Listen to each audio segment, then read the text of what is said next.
Sports Center here in London, Ontario for RB's London Nationals Hockey on Rogers TV. My name is Amel Alic here with Jaci Solomon. Jaci, what are the stories to the game today? The story of the game tonight is brought to you by London Brewing Co-op, the Saturday night rematch. Last Saturday, Lasalle beat London here in London 5-1. Tonight, London is looking to avenge that loss, as 2 out of 3 of their previous matchups, London has lost, so they're looking to even out the playing field tonight. And here now we'll take a look at the standings of the league.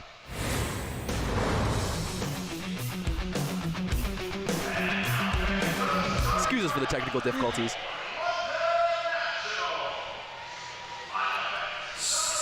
For the standings, we have London here in first with 38 games played with 57 points, and Leamington in second is the point behind with 38 games played as well. And we have down in fifth Lasalle with 45 points. So it's looking like a St. Thomas or Southwide matchup for the playoffs for London this year. Yeah, definitely. That's pretty exciting. It's I guess we'll have to wait and kind of see where the standings fall here. Yeah, so now we'll take a look at the starting goalies for this evening.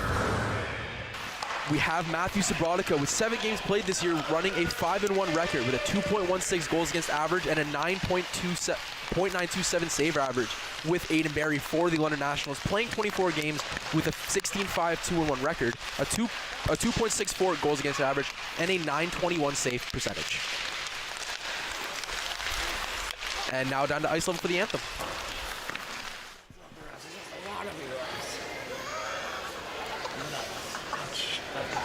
He knows it. Fans, prior to tonight's game, the London Nationals wish to acknowledge the Anishinaabe, Haudenosaunee, Lenapewa, and Attawandaron peoples, whose traditional lands we are gathered upon tonight. Fans, will you now please stand if you are able, remove your hats, and join Candace Burgo in the singing of our national anthem.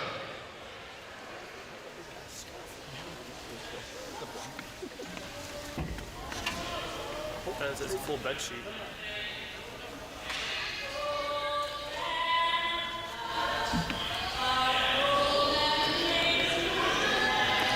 Happened in Dorchester last night too. No mic.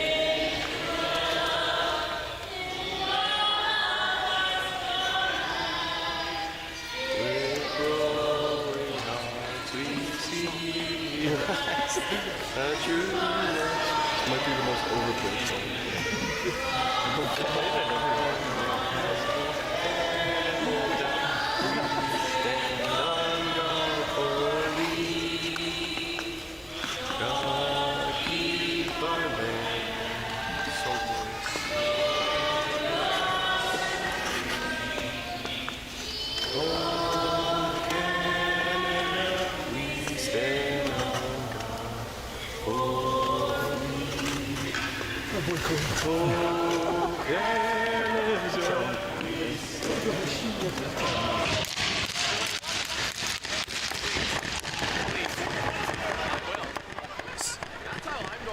Ladies and gentlemen, the keys to the game today are LaSalle's power play. LaSalle went 2 for 4 on the power play against London last Saturday and 2 for 3 over their win on Leamington on Wednesday. In their 4-game winning streak, they are 8 of 15 on the power play, looking and have scored 2 power play goals in each of these games. Before these 4 games, they had a conference worst 13% power play, but now we're up to 16%. And for London, it's their D-zone coverage. In London's loss to the Vipers last Saturday, many of the goals were a result of a wide-open LaSalle player on the back door, leaving no chance for Barry. The London Nationals will have to tighten defensively to avoid these chances to break their losing streak. And now we send it to ice level for the opening puck drop.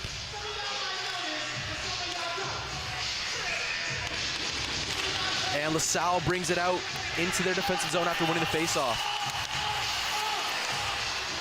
Morneau picks it up in his defensive zone.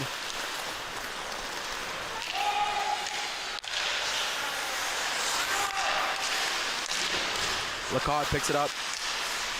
Battle in the Wood coming in from the offensive zone. Out back. Offside called. Morneau in the middle. Pass over to Pavio on the right. Shoots. Easy save for Aiden Barry. His first shot of the game is a save, and it's not an easy shot whatsoever. It's very exciting. First shot on net this game is from LaSalle. So it's been a battle in the neutral zone here. We haven't seen much in either zone, so we'll see what happens for the rest of this first period. first face-off in London's end.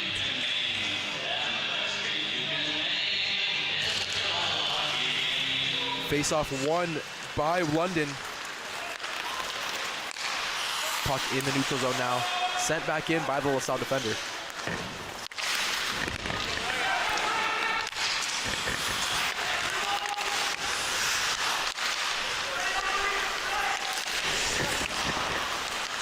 Hagee now on the puck behind his net. Sends it up to Nichols on the right. Hagee fighting for the puck with Wiley Burkett. Montavi out to the middle to number 25, Lucas Shard. Over to Nichols on the left. Centers it over the net. Nichols now in the corner with the puck. London trying to get the cycle going. Slap shot from the point. Saved by Matthew Subaka.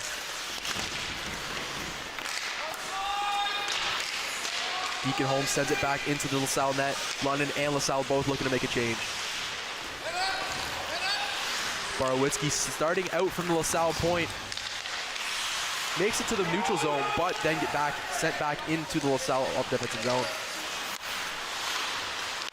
Tanner Weingard up to number 9, Brian Borowitzki, who sends it into the London zone. No icing called. Big hit delivered there by the number 10, Deacon Holmes. Puck centered, just missed over the LaSalle net. Puck stayed in just narrowly. Great save by Matthew Sarodka after a pass raw swish shot from the point. This is going to be a good game tonight, I can already tell. Yeah, both these teams have great pace coming off the opening face-off. It's been a great back and forth matchup so far. Yeah, they both want the win tonight, so it'll be interesting. They both have one shot on net so far, so.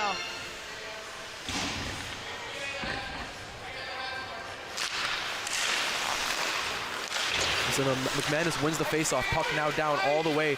Icing called for Kelowna Nationals. Puck to be sent down back to the LaSalle net. Players lining up here. Jeffrey Burge, captain of the London Nationals, is out. You got Jacob Julian taking the face-off against Ryan Morneau of the LaSalle Vipers.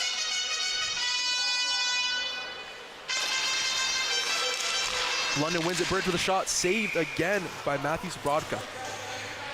It's got to be good for the team having a guy like Burge on their team. He's the leading points and assists for the league, so that definitely gives them some confidence going into this game. 100% face-off back with Julian and Monroe. Won by Julian. Arsenal chops it down to the corner. Burge now on the puck. Centers it just wide by number 9, Wood. Puck bounces around in the slot. Number 61, Nick Pavia has it. Sends it far.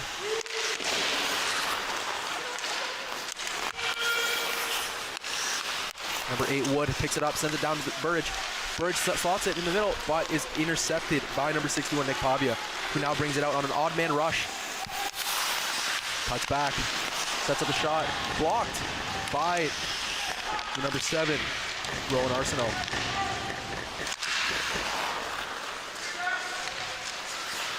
Owen McGowan now on the puck. Chips it up past the defender, but is intercepted at his blue line.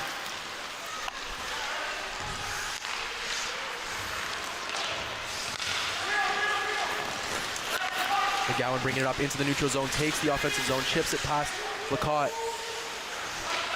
Delivers a big hit on Borowitzki, but number 20, Jack Greenwell, has the puck now. Battle for a puck in the national zone with number 77, Carter Duarte, taking it out. Duarte on the puck on the end boards. Sends it back to the point to Heggie.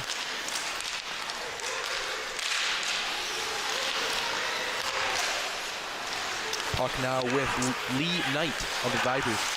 He tries to get it into the offensive zone, but Thomas Monroe is able to intercept it. Duarte giving it the puck up in the neutral zone to Booker, who sends it cross ice, shoots, and saved by Aiden Berry. Goal! Scored by Tanner Weinard.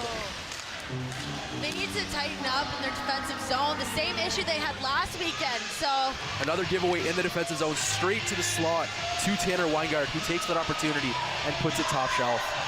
We'll take a look at it here.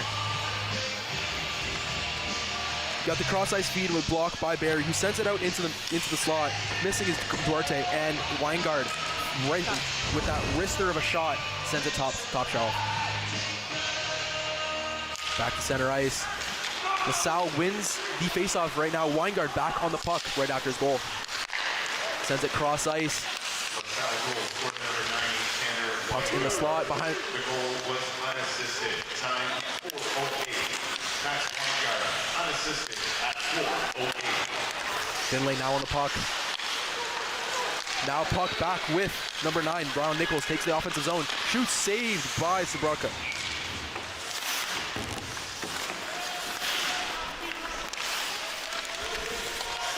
Puck on the end boards here. Battle for it. Puck went out with Hamlin.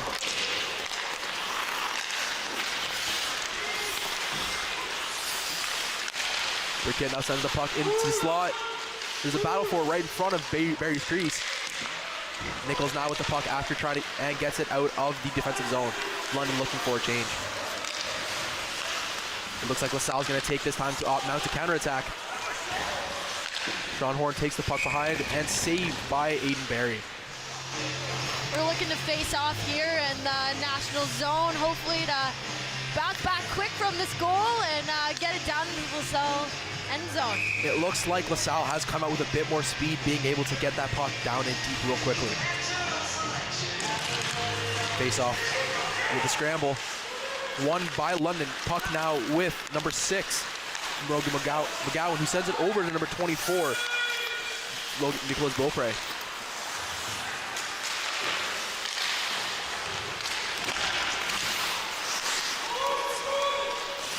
Torrealba has the puck now in the...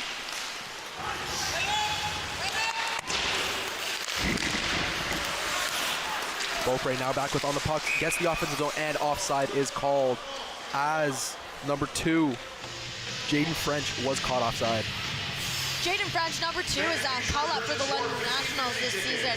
He's played 6 games. He has 1 assist so far, so he's looking pretty good out here tonight, so hopefully he can put up some more points for the Nationals tonight. Face-off just at the Vipers blue line, looking for the win, and the Vipers do have the puck in their zone. Number 91. Number 61. Burridge now on the puck, takes it back into his defensive zone. Looking to scramble. Puck takes off the ref into an awkward position. Puck back in the slot. Shoots, saved by Aiden Barry. Weingart with a shot, and it's blocked into the puck. Now out to number 8, Riley Wood on a breakaway. No. Defender was able to catch up to him and wasn't able to get a good shot off. The forecheck for the Nationals has been great so far, being able to get that puck, but now it is Nick Pavia out with the puck. Shoots and saved by Aiden Barry, an easy glove save. Let's take a look at those replays now. Look at him going in. Awesome, nice save getting out of the crease there. And look at Wood here going down. Takes a shot. It was a good chance he had there.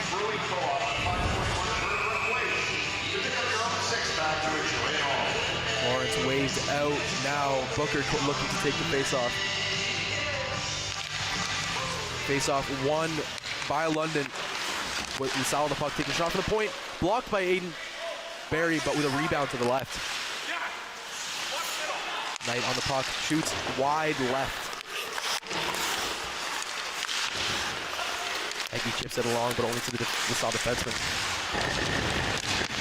Burridge now on the puck, looking to stretch the pass. It tipped off number 4, Thomas Monroe's stick, but now in the LaSalle zone. Jacob Julian with some great hands in order to get the puck away from everybody else, but the puck now back with Julian in the neutral zone. Passes over to Wood. Wood slots it in the middle, but blocked by Sabraka. Owen Finlay over to the number 3, Drew Booker. Icing waved off as Lasalle was able to get there first. Puck now over to Horn, over to the number 20, Jack Greenwell. Barry out to play, leaves it for the LaSalle player, but he's unable to get a handle on it. Shoot from the slot, saved by Barry. A lot of rebounds being given up by Barry today. It's weird to see. Yeah, we're just going to take a look at that replay again. Julian gives it over to Wood, and Wood takes a nice shot on goal there. London's getting some good opportunities here, so hopefully they can bounce one in soon. London looks like they're just changing it up here. Oh, center steps out. Looks like number 10, Deacon Holmes, is going to take the face-off.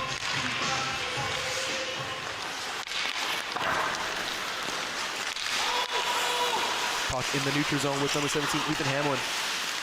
Now, Pacerock takes a shot and saved by Zabrodka. Easy glove save to the left.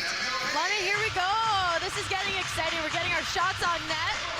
It's still shots are 9-5 LaSalle. So we're getting up there. So hopefully in this face-off in LaSalle zone, we can get a couple more chances here.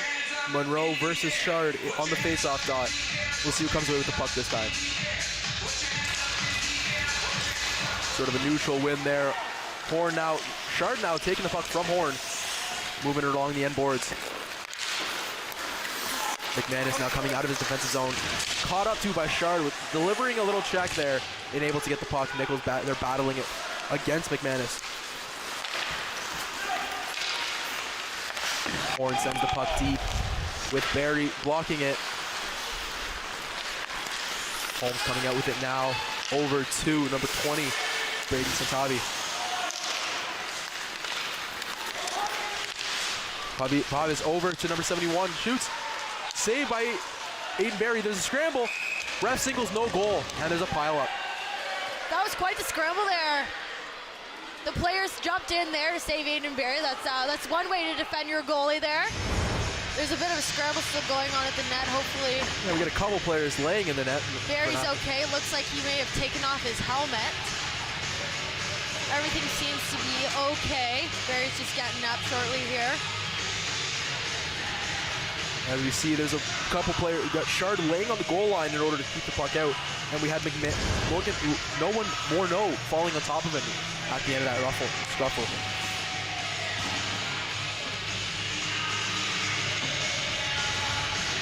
Face off just to Barry's right.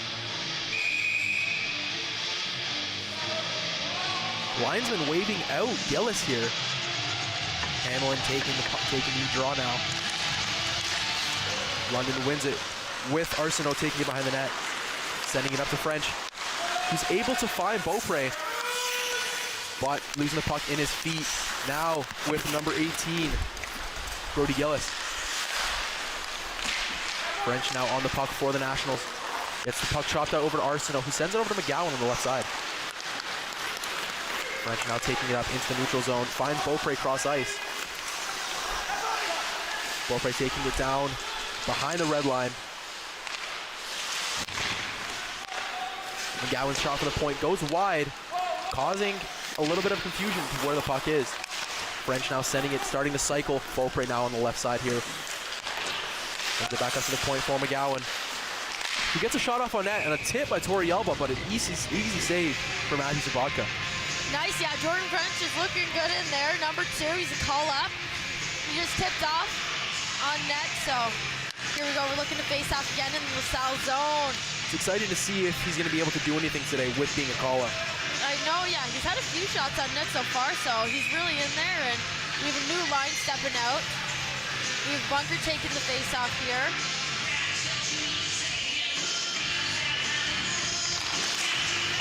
Face-off won by Bunker. Haggy chipped the puck into the Finlay, gloves it down, but is able to gain control of it. Only for a second now. Puck now with 27, Lacotte, who flips it out of his zone, but into the hands of Haggy. Paradis Haggy with a shot on net, saved easily by Soraka. London here is picking up some momentum. We've had 2 shots on net in a row, so another face-off here. Yeah, it's been an easy sort of 10 minutes now for Lasalle, trying to get in set defensively with London looking to get back that 1 goal. London's bringing out a new line here. We have Jordan French here with Jeffrey Burge as well. Does look like Julian's going to be taking the face-off and wins it cleanly to Wood. Wood shoots, saved by Matthew Sobrodka. Burge now with the puck behind the net, looks to center it, but is unable to get it as it's blocked. This period is brought to you by JNF Concrete and Ready Mix. Aggie now over to Julian. Julian now with the puck on the left. Finds Wood on the down below the goal line. Burge unable to get a control on the puck. Now with Barrett on the right, sends it up to number 18.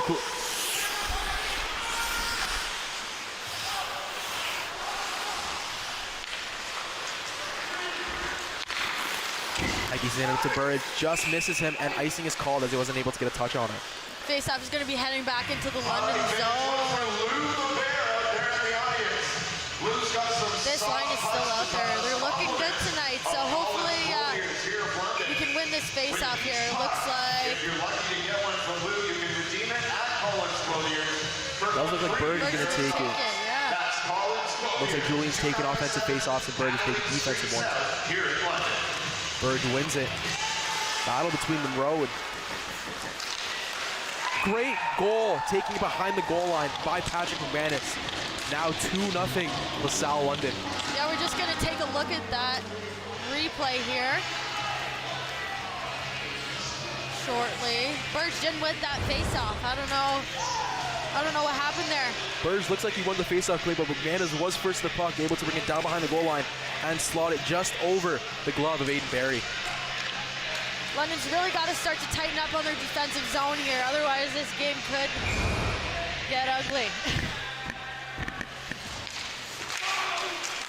Shard winning the puck for the Nationals. Holmes now with the puck in the neutral zone. Great footwork, able to get away from the defender. Puck chopped down into the LaSalle defensive zone behind the goal line. Ryan Nichols now with the puck.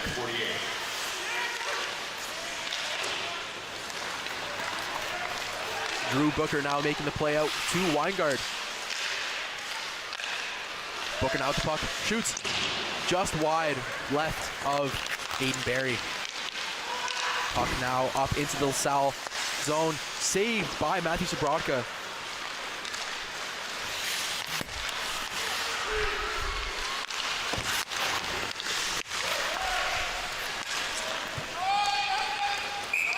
Icing called by the referees after the puck was sent down the ice. We'll be taking the face-off here back in the London zone. This period is brought to you by J&F Concrete and Ready Mix.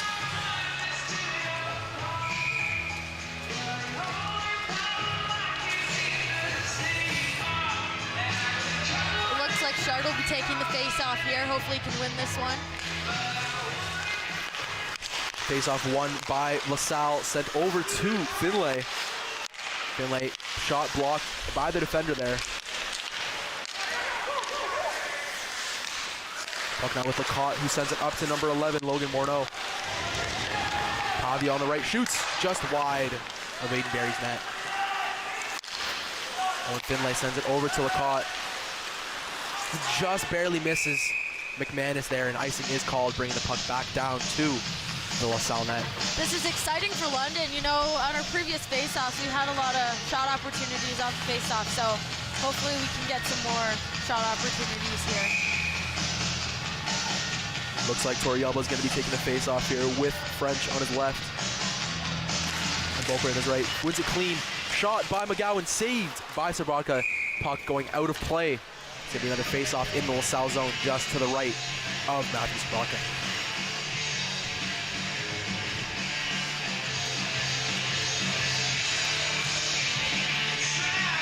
Torrielba will be taking the face-off here again.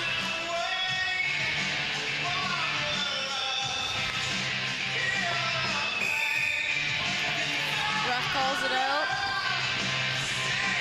the fourth time that linesman has called out somebody. Beaupre now to take in the face-off. Face-off won by Beaupre over to Arsenault. Arsenault sends it down behind the goal line.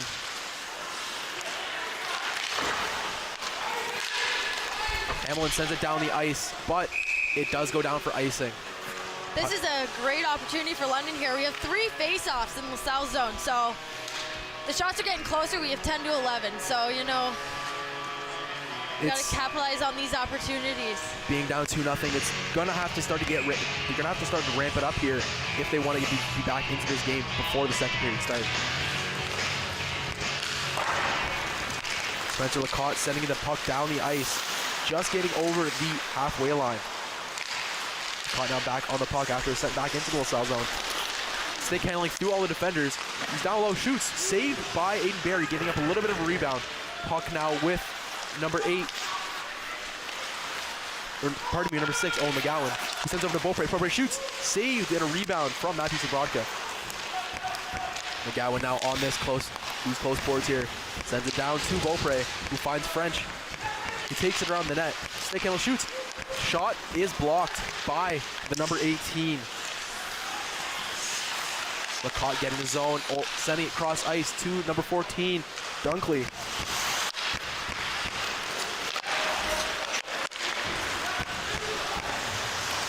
McGowan now with the puck, taking it past the defender, down in below the goal line. Eaton with the puck in the center zone, blocked by the number 13, Jacob Julian. Now with the puck, number 16, Andrew Kovetsky, behind the net of Aiden Barry. Tries to center it, but only finds a national stick. Heggie now sends it across ice, over back to his partner, McGowan, who's able to find Burridge on the stretch pass, but is unable to get the pass over to Jacob Julian. Now number 6, Gabe Barrett now with the puck. Only out to the center ice as Burridge picks up the loose puck. Julian with the puck now on his stick. Taking a slash or two from the defenseman. Tries to center it, but does only go to the number 16, Andrew Kovetsky. Kovetsky looks like he's just going to dump the puck, and LaSalle and London are both going to get a change. Monroe with speed dumps it into the LaSalle zone, looking to chase. Weingard now with the puck, sending it all the way over to the neutral zone, looking for Knight, but now number 9, Ryan Barwitzki, looking with the puck, sending it up to number 16, Knight. Knight and Monroe battling below the goal line. Booker now with the puck after stripping the defenseman. Big hit delivered by number 12, Booker. Bunker now on the puck. Finds Barrett, striding up the zone. Gets the blue line.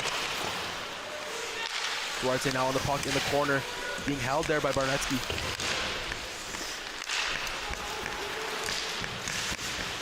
And puck covered by Sabrodka. Looks like it's going to be a face-off to his left. I believe that was the longest time we've gone through without a whistle in the period. I know, I was gonna say, both London and LaSalle are looking to change up tonight, you know. A little bit of a scuffle with Barrett, and it looks like number 71, Patrick McManus. Things are getting a little heated out here tonight.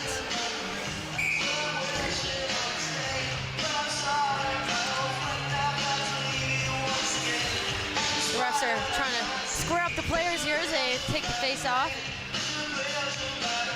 Oh, he called him out again. Looks like Santavi is going to take the face off against Logan Morneau. Santavi now with the puck down below the goal line. Tries to center it. Goes off the back of Sabrodka, but now sent up into the zone of the London Nationals. Puck on Nickel's stick now.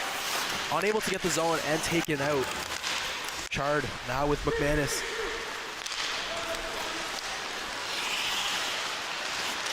McManus able to dangle, but offside is called after a great shot saved by Aiden Barry. Yeah, this is quickly turning into a physical game. You can tell both teams really want it here. London trying to fight back. They might be getting a little frustrated with their amount of shots on net and not being able to capitalize on any of those priorities. Yeah, a couple of big hits here, starting up that little heated rivalry between LaSalle and London now. Puck with the Nationals on the stick, number 9, Nichols, who sends it down. Sabrodka now with the puck behind his net. Chard now with the puck below the goal line. Shoots, blocked by Sabrodka. A wraparound attempt is not feasible, and Sabrodka covers it for an offensive face-off for the London Nationals. Yeah, LaSalle's been giving London a hard time. London's ranked first, and they're ranked quite a bit back, so London just something about Lasalle must get London going, because they've had 2 out of their previous 3 matchups they've lost. So you can tell they're really eager to win and kind of even it out tonight. London's looking to knock out 2 birds with 1 stone to break that losing streak and to get the season series tied up against LaSalle. Face off, won by the Nationals. Shot is blocked and it goes wide. Both right now on the puck. Finlay sends the puck over to number 16, Kovetsky. Kovetsky now on the puck with Barrett on a 2-on-1. Makes a move, slides it into the slot, but is unable to get anywhere with Barry blocking it there. Torriello looking to find French, but just out of his reach. Horn now with the puck in his defensive zone. Finds number 94, Jake Eaton, who sends it up back to Kovetsky.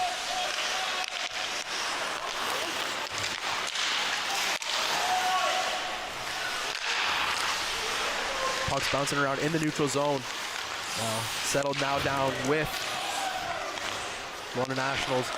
McGowan now on the puck, looking to find some space in order to take it.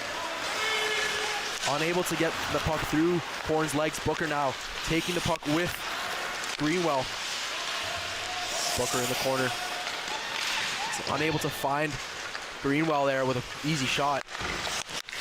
Shot blocked by Burridge there.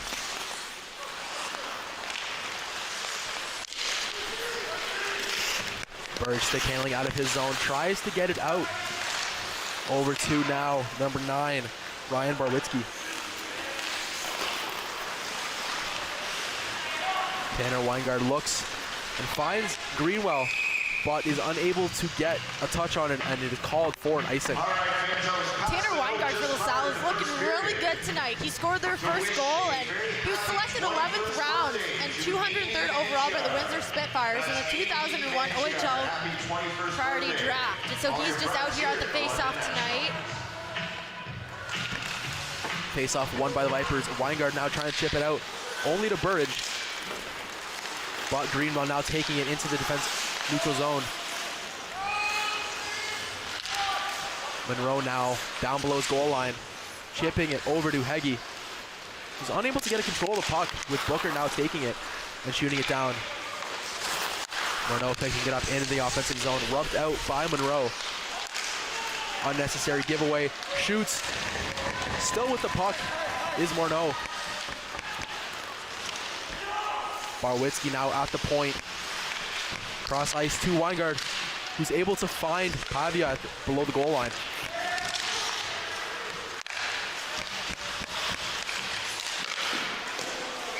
Tip in. Another save by Barry. We're just gonna take a look at that replay here.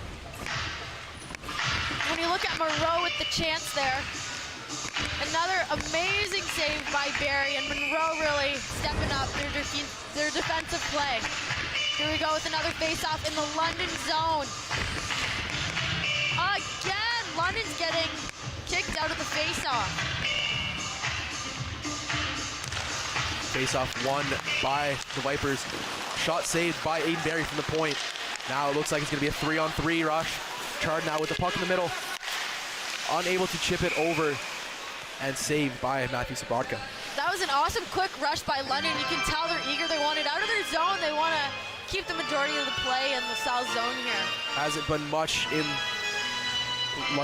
LaSalle's zone that sees like it could make of anything, but London has been able to get the puck from their zone into LaSalle very quickly.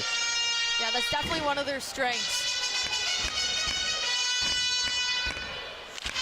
This time nobody is waved out, and Lasalle with Gillis winning it. Nichols kicking it down.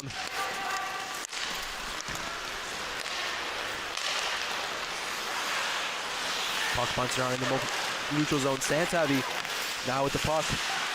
Dispossessed by number 27, Spencer Lacotte, but a shot by Ryan Nichols saved by Matthew Sobotka. That was a nice shot from the point. If someone had been there in front, you know, it could have made a goal opportunity for sure. So the Nationals just need to make sure they're getting that man to the net. Matthew Sobotka hasn't been giving up many rebounds, so if London is looking to get a goal from somebody in front, it's going to have to come from a tip. Chard able to get the puck off the faceoff, battling with Brody Gillis. Nichols now with the puck behind the net. Shoots, saved by Sobotka. Was it kept out? Looks like we're getting some more opportunities here, especially with that last wraparound there. Sobotka was able to find it in his pads, and the ref said that it was not a goal. Here we go, another face-off in LaSalle zone. Jake Eaton versus number 25, Lucas Chard. Jake Eaton winning it for the Vipers, sending it out down the ice, and another icing for the LaSalle Vipers. They're giving up a lot of face-offs to London just from these icings. It's going to come a matter of time just before London is able to get a goal from one of these icings. Yeah, it's definitely going to cost LaSalle if they keep getting rid of the puck that way. 43 seconds left in the period. Torriello versus Eaton for the face-off. Scramble for the puck. French has it, shoots, saved by Matthew Sobotka. They're definitely getting the shots, you know. The shots are really close, so we just need to learn to... Great opportunity for Jaden Sharp. The snapshot from the circle, saved right to the breadbasket of Matthew Sobotka. Looks like Wood, Torriello, and Burridge now out for your London Nationals. 1-0 winning the battle for the Vipers. The puck chipped out, down into the national zone. Burridge now with the puck, sends it across ice to Wood, who finds space down on the left side here. Takes it, but a shot wide from the Rockstar zone.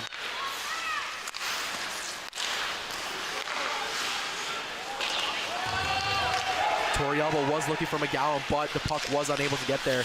And a great defensive play by McGowan and Arsenault to block off the LaSalle attacker there. Refs waving the ice off, and the period has ended. Ladies and gentlemen, we will be back here for Arby's Nationals Hockey on Rogers TV. We'll be back with more after this.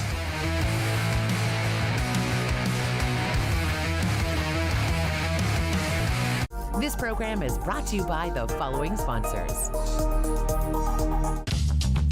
This program is brought to you by Ignite TV. Now you're in command. Visit Rogers.com for more details.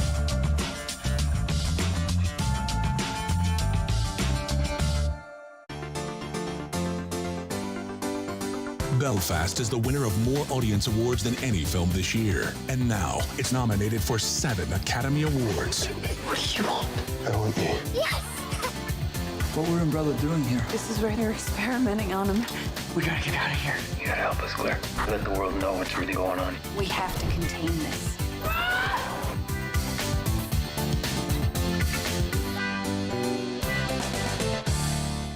Summer days, summer nights, lots of things to do, places to go, and people to see. If you're having a few drinks, be sure to plan ahead and get home safely. We don't want to pick you up. Drinking drivers risk injuries to themselves and others and take chances with their license, their jobs, and their future. Remember what's at stake and choose your ride, whether you're the driver, the passenger, or the party host. Thanks for supporting sober driving. I hope we never meet. Visit arrivealive.org to find out more.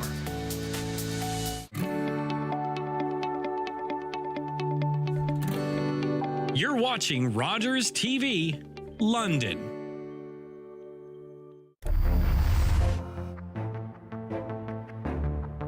Do you enjoy watching Arby's Nationals hockey on Rogers TV? Then join the crew Volunteers learn the skills needed to put on a show, including camera, audio, graphics, and more. Visit rogerstv.com/volunteer to sign up.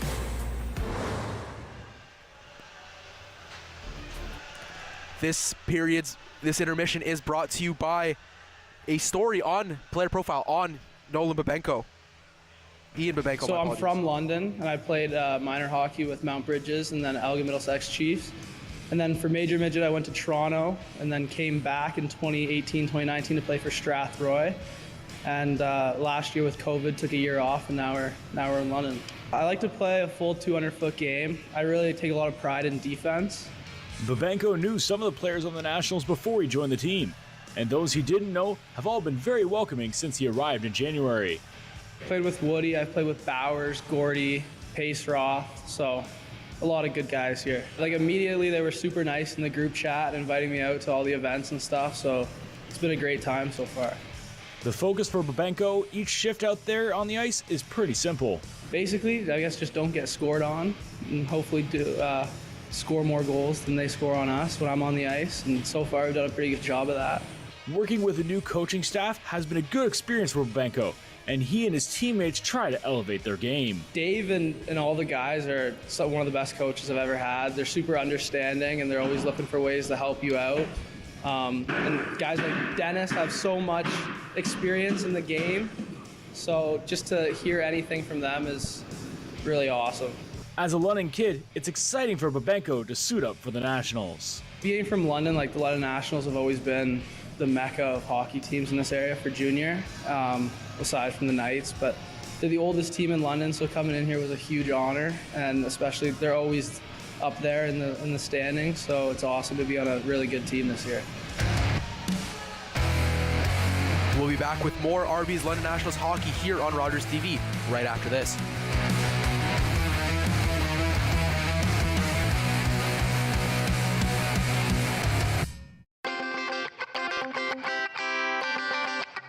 I'm John Abbott from now Vancouver, BC, and we're working with TSN out here on the West Coast, and have been since 2014. A lot of power play opportunities going back to when I was 5 years old. There was a big part of me that wanted to be in the broadcast business, and the ultimate goal, the ultimate dream was to be a play-by-play guy. Moves it to Campbell. He takes a bump by Beaulieu.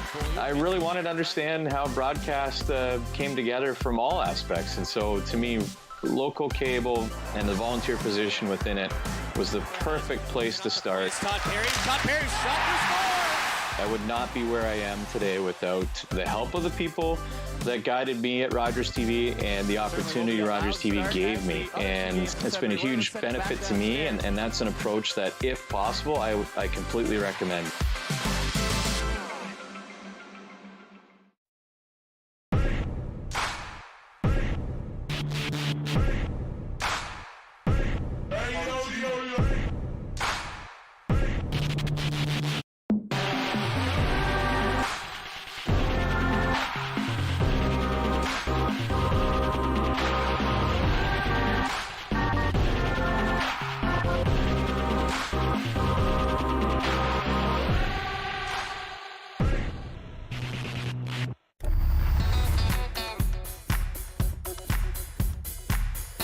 Optimus TV Bingo. Watch, play, and win on a special night this week.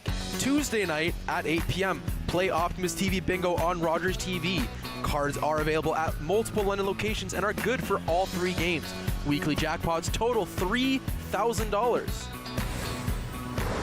So, JC, after that first period, it is Lasalle up 2-0 against London Nationals. What has London been able to do to keep this game as tight as it is? Yeah, the shots on net have been pretty even with 15-16. So, you know, London's staying in the game for sure. But we will take a look at those LaSalle goals right now. So we have now LaSalle. Weingart now at the point, shoots and is able to get it over top Barry's right hand blocker. Off the face-off now, McManus down below, bringing the puck up into the slot and putting it just past Barry there. It's a tail of the tape of what we spoke with before. Weingart, as you see, with 4 minutes and 13 seconds into the first period, and then McManus from 10 minutes and 50 seconds into the first period. Both unassisted. The refs aren't being very generous here. Shots are 16-15 for the Vipers there. Yeah, it's crazy because both these players are fairly young. Weingart being an 05 on the team, and Patrick McManus being an 03 here. So both of these players are pretty young, and they're really showing up for their team tonight. So we're going to take a look at Matthew Sobroka. He has get a great first period blocking everything that London threw at him here. Yeah, for sure. He's not giving too much away. As you can see here, a shot from the point saved with the glove, and Burridge now again right off the face-off save. Wood now on the... Here we go, another save. He's left it off the pad.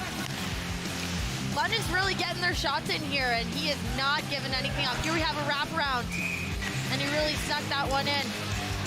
Another shot here. All right, now we're going. And now after looking at Matthew Sobroka, we're going to look at Aiden Barry.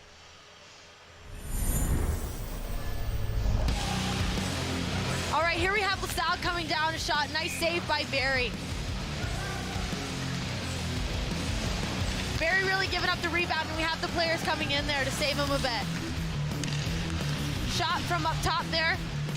Nice save by Barry again. This net scramble, oh my goodness. The LaSalle players really trying to get in there. One player even in the net there. The refs quickly untangle that. Oh! Aiden Barry has been able to save a bunch of stuff, but we'll be right back with more RB's London Nationals hockey here on Rogers TV right after this.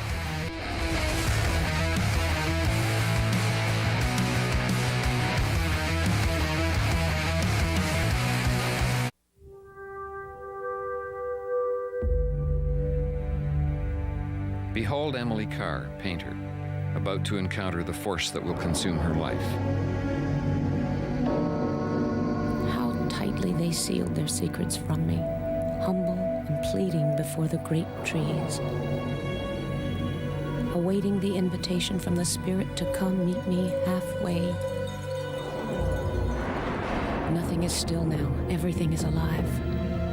At last, I knew I must see through the eye of the totem itself, the mythic eye of the forest.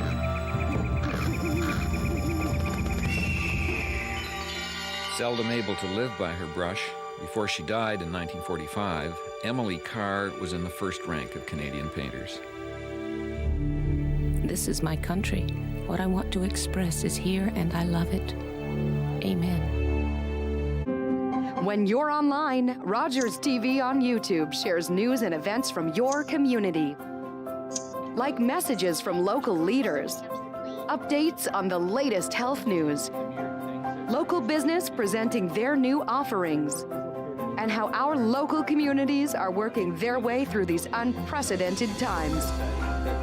Visit and subscribe to Rogers TV on YouTube for the latest local information.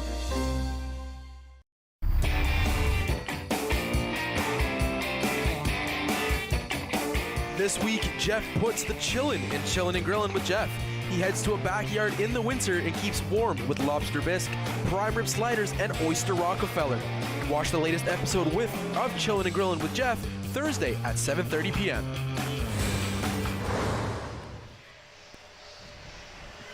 Here we have the Shots on Goal, sponsored by Paul Duarte and Associates. London and LaSalle looking at 15-16 for the Vipers. It's been a great first period here with plenty of shots now. What do you think is going to happen?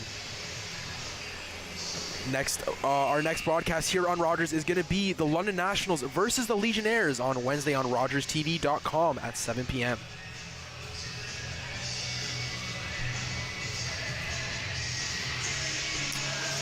We've heard about Jacob Julian now coming back from injury. Let's take a look at a couple of things he's done so far. He's impact player, 26 games this season. He's got 13 goals, 19 assists, 32 points, and coming back for these through 2-3 games, he's on a 11-game point streak with 8 goals and 10 assists. Yeah, he's definitely a younger player that finds places to be on the ice, and he's definitely a goal scorer for the London Nationals here.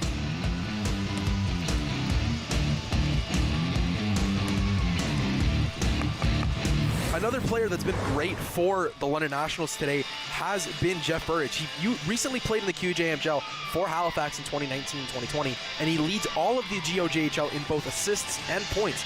And really, the London Nationals offense really runs through Burridge. It really does. It really does. It's got to be great for the team to have a captain like that you can look up to and just kind of put faith in him. And he's really got a lot of pressure on his shoulders, that's for sure. But he's got a lot of help from some of his goal-scoring teammates like Julian. What do you think that the Nationals are going to have to do in order to get back into this game in the second period? I think they're going to have to keep their fight up. I think that they're just going to have to keep pressure on Lasalle, and they're going to have to keep some pressure on their goaltender for sure. Sabrodka has been great in his crease. It's only a matter of time to see if he can continue that into the second period. Yeah, they definitely just have to keep driving traffic to the net and keep the puck within the house and see what they can do.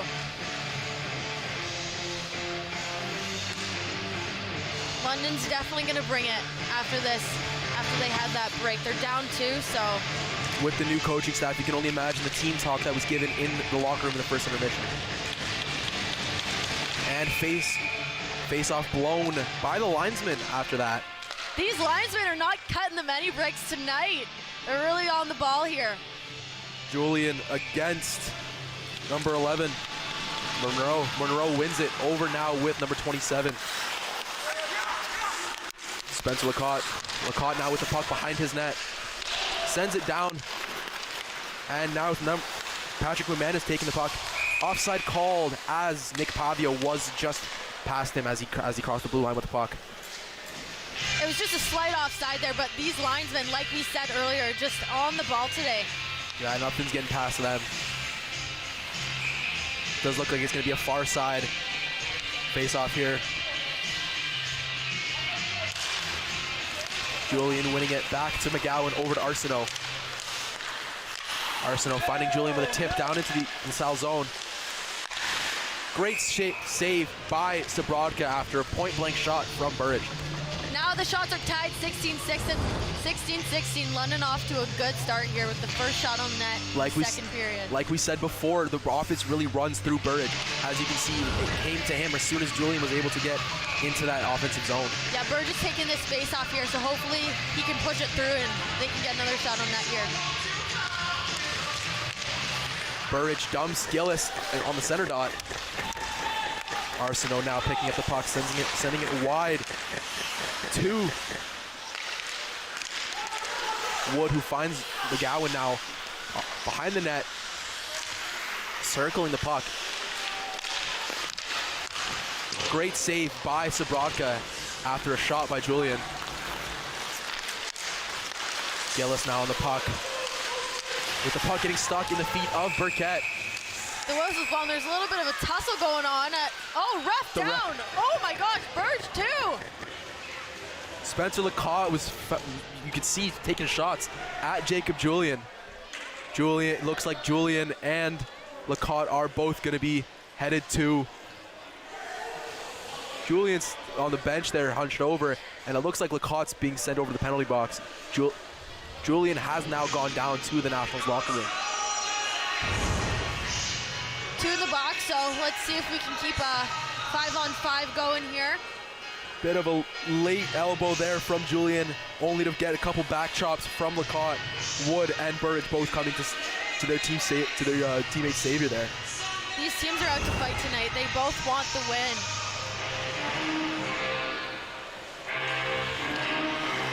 Looks like a second LaSalle player will be headed into the penalty box.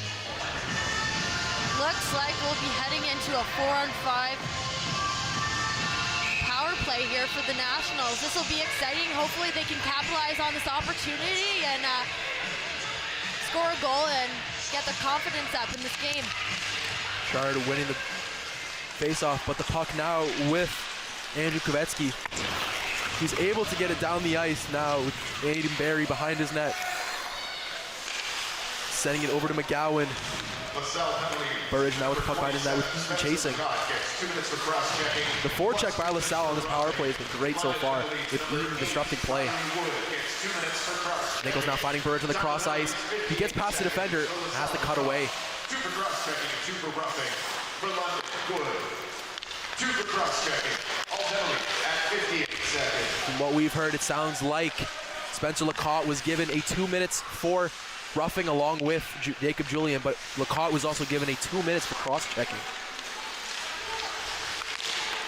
Nichols now with the puck, sending over to McGowan.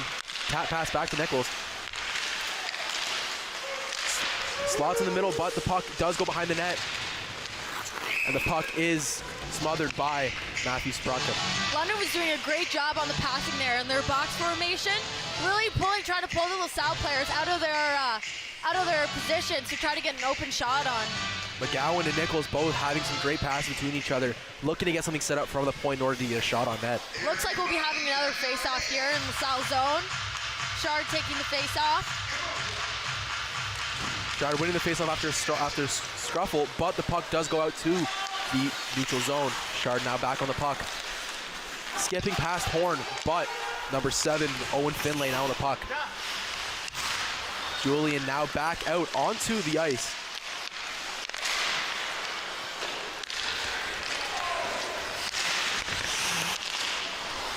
Puck with Morneau now, who sends it down the ice on net to Aiden Barry. Barry holding the puck, planted in behind to McGowan, who finds Julian at the half wall. Like we spoke about before the period started, the offense really runs through Burridge. As you saw, Julian waited for him to come up to the center half. Slap shot by McGowan, wide, just to the left of Zrodka's net. Burridge now with the puck. Wrist shot save into the breadbasket of Matthew Zrodka. That was a nice opportunity to get a shot on net. You know, here we're going to have another face-off in the South zone. LaSalle's doing a great job of defending on this power play here.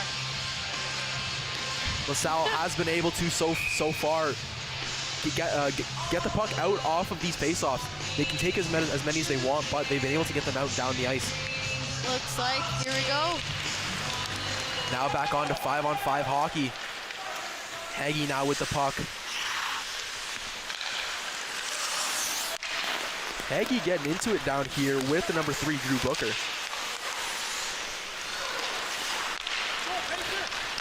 French over to Pace Roth. Pace Roth centering, but just blocked by Zrodka.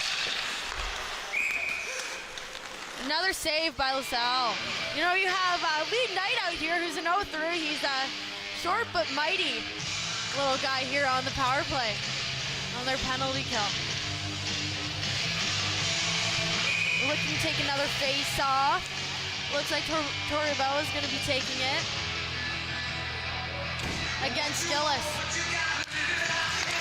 Torriello winning it after a little scruff there, but the puck now with Ethan Hamlin, who sends it over to Burkett. Over to Hamlin. Great save by... Oh, unfortunately, it did go into the net. LaSalle has now made their lead up to 3. We're going to take a look here at that replay of how LaSalle was able to capitalize on that opportunity on their penalty kill. Looks like Gillis wins the face-off. He capitalizes down the center of the ice. It was a missed high stick on Torriello, but the puck was just able to sneak under Aiden Barry, and as he got up there, it looked like he was able to poke free there and slide into the back of the net. That was definitely a team effort goal there. Coming off the penalty kill, it's a great shift of momentum there for the Vipers. Face-off won by the Nationals now with Holmes. Monroe now on the right. A lot of one-touch passes played by the Nationals there. Oh, there's a delayed penalty there. Nick Pavia getting... Looks like the Nationals are beating up on... Nick Pavia getting roughed around a little bit from the Nationals, sticking up for their teammate. That's good to see, though. You know, as much as it sucks, you can tell that they have a strong bonded team, and I know Burge was in there trying to stick up for their teammates. You know, you don't want to cause any penalties against your team, but this is definitely a good LaSalle captain now heading into the box. As you saw, a late hit by Nick Pavia, sending Riley Wood into the boards head first, only to get Jacob Julian there to answer the bell. Another power play for the London Nationals. Can they go 1 for 2? this evening so far. Face off won by the Vipers, and number 90, Winnegard, sending it down to the national zone. LaSalle penalties number 61, Caveat against 2 minutes reporting. McGowan now taking the puck out of his defensive zone, gaining the offensive zone. Looking for a teammate to send it to, finds Burridge. Burridge back to McGowan. McGowan finds Nichols, who shoots, and it blocked by the number 9, Brian Barwicki. You know, you can tell number 25 is trying to get in there, but the number 9 defenseman on LaSalle just held him off. Couple of bumps by players coming off the LaSalle bench for Jacob Julian here. Now with Nichols on the puck. Drops it off the chart, but is unable to get control of it. The puck sent back down into the London National zone. Great save by Aiden Barry on that Kovetsky breakaway. Puck is sent down. Burridge looking for Nichols, but unable to get there for an icing for the London Nationals. That was a bit of a race there between Burridge and the LaSalle player. And LaSalle, I feel like, has had quite a few opportunities where they've had this race to the puck with the Nationals, and it's been quite the battle. Even on the penalty kill, with how big this rink is, there's a lot of room to skate, and with less players, there's even more. Now with an offensive penalty kill, face-off won by the London Nationals here. McGowan with the puck, sends it over to Burridge here on the near side boards. McGowan taking it and getting entry into the offensive zone for the Nationals. Dropping it off for Chard. McGowan and Burridge there, unable to communicate properly, and the puck is now sent back down into London National zone.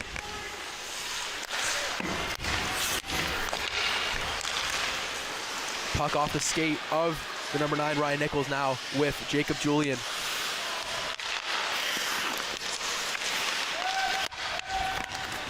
Burridge unable to keep it in the zone. 5 seconds left in the LaSalle penalty. Burridge looking to take it up for his team. Pavia now back on the ice. Burridge with a move, shoots. Great save by Matthew Sabrodka on that Burridge breakaway. Burridge is really getting his timing here on the power play. He just headed off the ice to the bench, but the Nationals are looking a little slow today. I don't know if the 3-goal lead maybe got to them again a bit, but they're going to have to rebound quickly if they want to get some goals here. Hopefully, looks like Bunker. Again with the linesman. Bunker being kicked out. It's going to be Babenko versus Greenwell. Scramble for the puck. Babenko comes out with it. Unable to get it to the point. Puck chip by. Now with number 4, Thomas Monroe. Beretsky shot from the point, saved by Barry. That was a nice body there from Monroe. He's not giving too much up. Booker now on the left side here for the LaSalle Vipers. It's a 3-on-3 rush now with Duarte on the puck.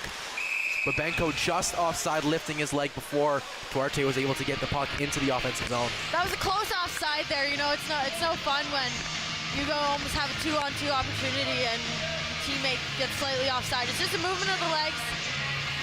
Here we're setting up for another face-off just outside the blue line here. Looks to be Tori Elba versus Gillis here.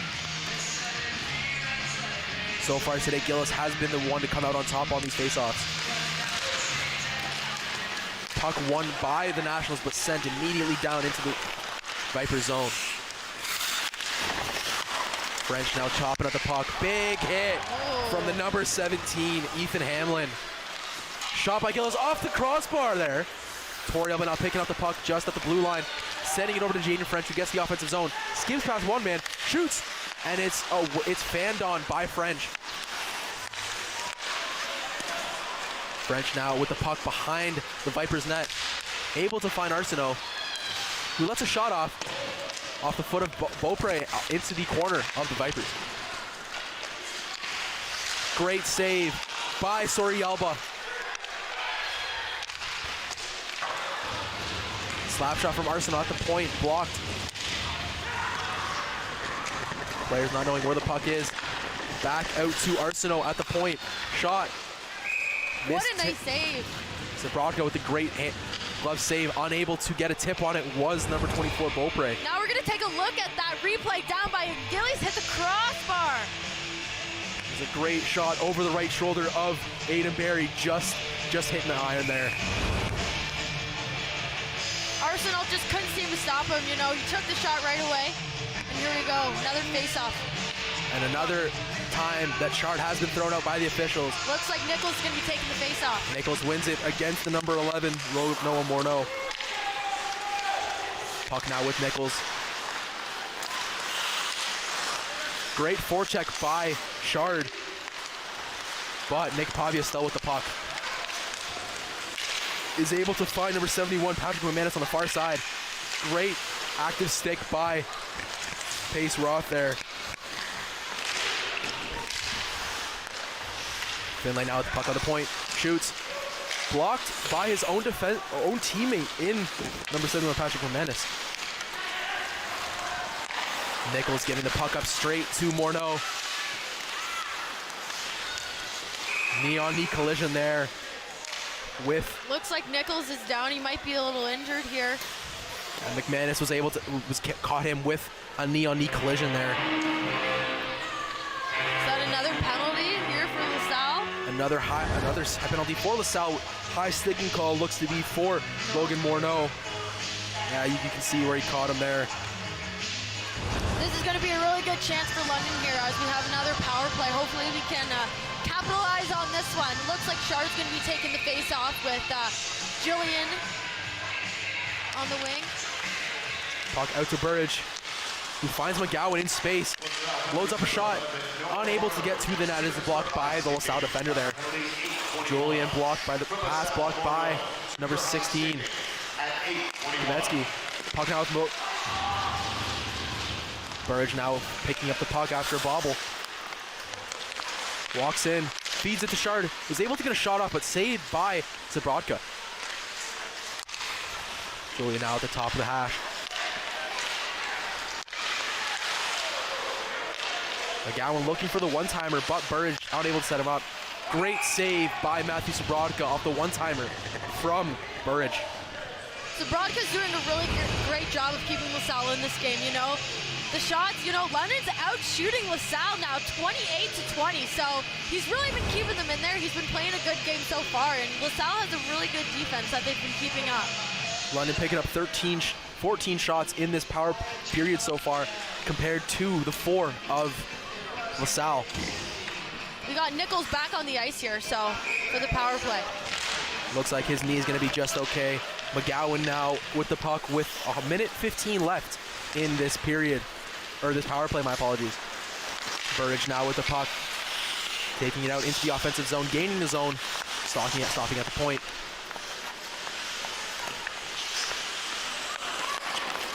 Wiley Burkett able to keep him just contained. McGowan now finds Julian, but is unable to get his hand on the stick. McGowan over to Burridge.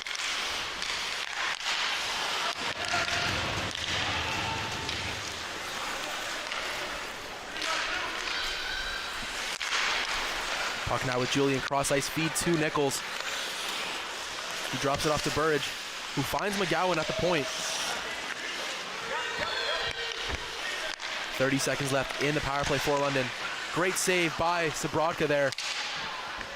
Puck bobbling all around. Burridge back out to the point for McGowan. McGowan over to Julian, who finds Burridge at the point, shoots. Oh, unable to get the stick on it was Chard after the shot pass from Burridge. The puck now going down to the London zone. That kills out the time for the Monroe penalty. 9 minutes, 30 seconds left in the second period here, with Jaden French now on the puck after McGowan was able to get it out from behind the net. French stick handling behind one. Gets it off to the number 17, Torrealba. French now back on the puck in the corner. Out to the point now with Monroe. He gets a shot off, but unable to get a tip on it was Jaden French, the call-up. Puck chipped down now with number 20, Jack Greenwell, who skips past his first man and taken into the boards. Delay penalty call here. And it looks like it's going to be a call for holding there. It looks like we'll see it on the replay here, hopefully, with Monroe getting his hand on the back of number 20, Greenwell. It's evening out the playing field a bit, you know. I know Lasalle took a couple penalties, so now London's got one, so we need to focus on our penalty kill here. Looks like we got Burge back out again. He's getting lots of ice time here on both the penalty kill and the power play. Like we said before, the team runs through Burge, so we can see if he's able to get his team back into this game. Face-off won by Burge, but fanned on the clearance attempt by McGowan. Gillis now to the point, but the puck is skipped out into the neutral zone with Morneau now on the puck. Morneau finds Gillis.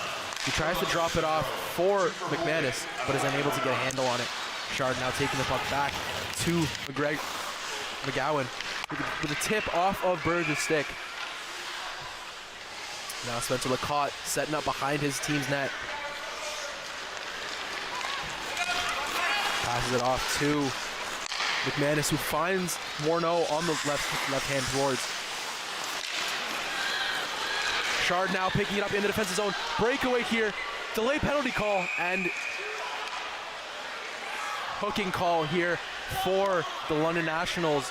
It's going to be a 4-on-4 game for a minute 13. You know, like we said earlier, here we look at the replay here, and you can see that was a hook there.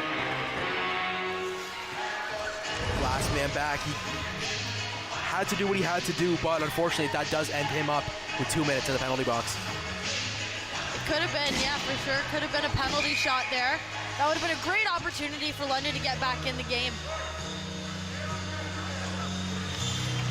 Burridge now against Hamlin in the defensive zone for Hamlin on the 4-on-4 power play. Weingard now with the puck. Taking it up into the neutral zone. Dropping it off for the number 9, Ryan Borbicki. Spencer Lacotte gets 2 minutes for hooking. Top penalty 11:56. For LaSalle, Lacotte, super hooking at 11:56. Burridge now with the puck after shouts for a penalty call from the LaSalle bench. Julian now skipping past 2 shoots. Great save by Sabratka with the net coming off of its pikes. We're going to look at that replay here by Julian again. Great 1-on-3 for the LaSalle team. Weingard, a big defenseman here. Was able to get past Weingard with through his stick and then through his legs sliding the puck through. And looks like the net came off there, so just kind of regroup here, give both teams a bit of a breather with all the penalty kills and power plays they've been doing recently.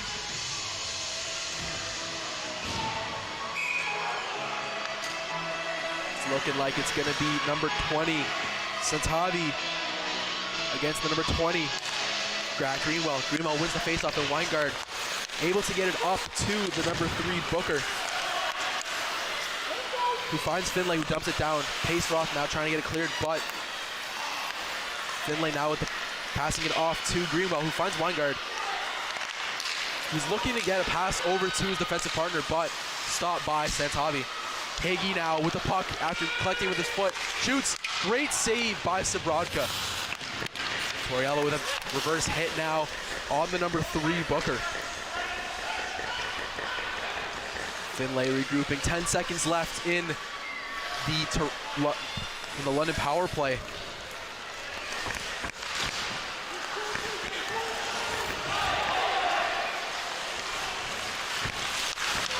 Five on four for the London Nationals. Burge now with the puck, shoots. Saved by Sabratka, but giving up a rebound. Now Burge with the puck again. And too many men on the ice for the London Nationals. That's another 2-minute penalty. It's crazy. I feel like the whole second period we've been in penalties, penalty killing, you know? It'd be nice to get back to some normal play if we could avoid the penalties for a bit, and hopefully London can get back on their feet. Looks like Ryan Nichols is going to go to the box for the too many men call for the team. These refs are on it tonight. They're not giving anything up. London's had some good hands going into the Lasalle zone there. They really, I feel like that's definitely one of their strengths is their hands. Lasalle has 30 seconds to kill left in their penalty, and then a minute and a half on the power play. Puck now with Arsenault, who goes around his net, guarded by Pavia. He finds McGowan. He takes space. Gains the offensive zone, looking for Burridge. Finds him in the slot. Burridge with a stick handle, shoots. Saved by Sabrodka. McGowan with a move in order to get away from the defender.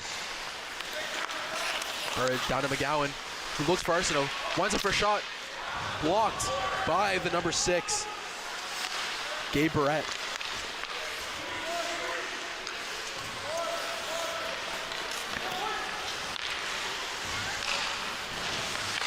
Barwitzky over.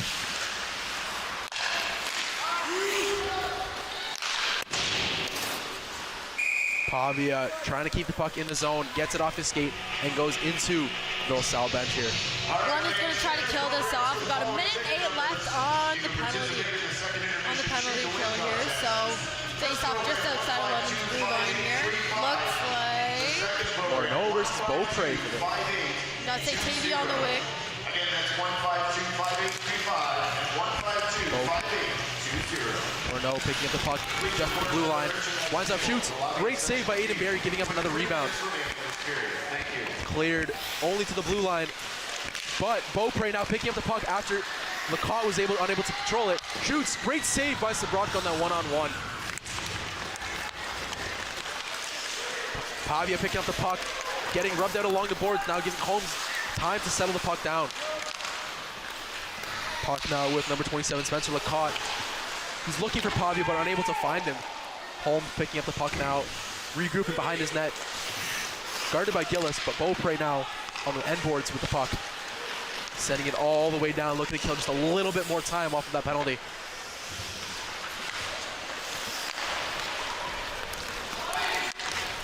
Icing call by the LaSalle Vipers after number 27, Logan. Now we're just going to take a look at that Beaupre replay here. Breaking through both defenders here, gets a really good shot there on the LaSalle goaltender. Gave off a rebound, but no one was quite there to get it. Sabrodka's been great, not giving up any rebounds toward the defenders. He was positioning on those one-on-ones. LaSalle winning it by Booker. McManus now on the puck, sending it over to Finlay. Burkett now with the puck, blocked by Monroe, who picks up the puck and finds Babenko in the neutral zone. Booker now with the puck, looking to gain the offensive zone. Barry now just guides it towards the end boards.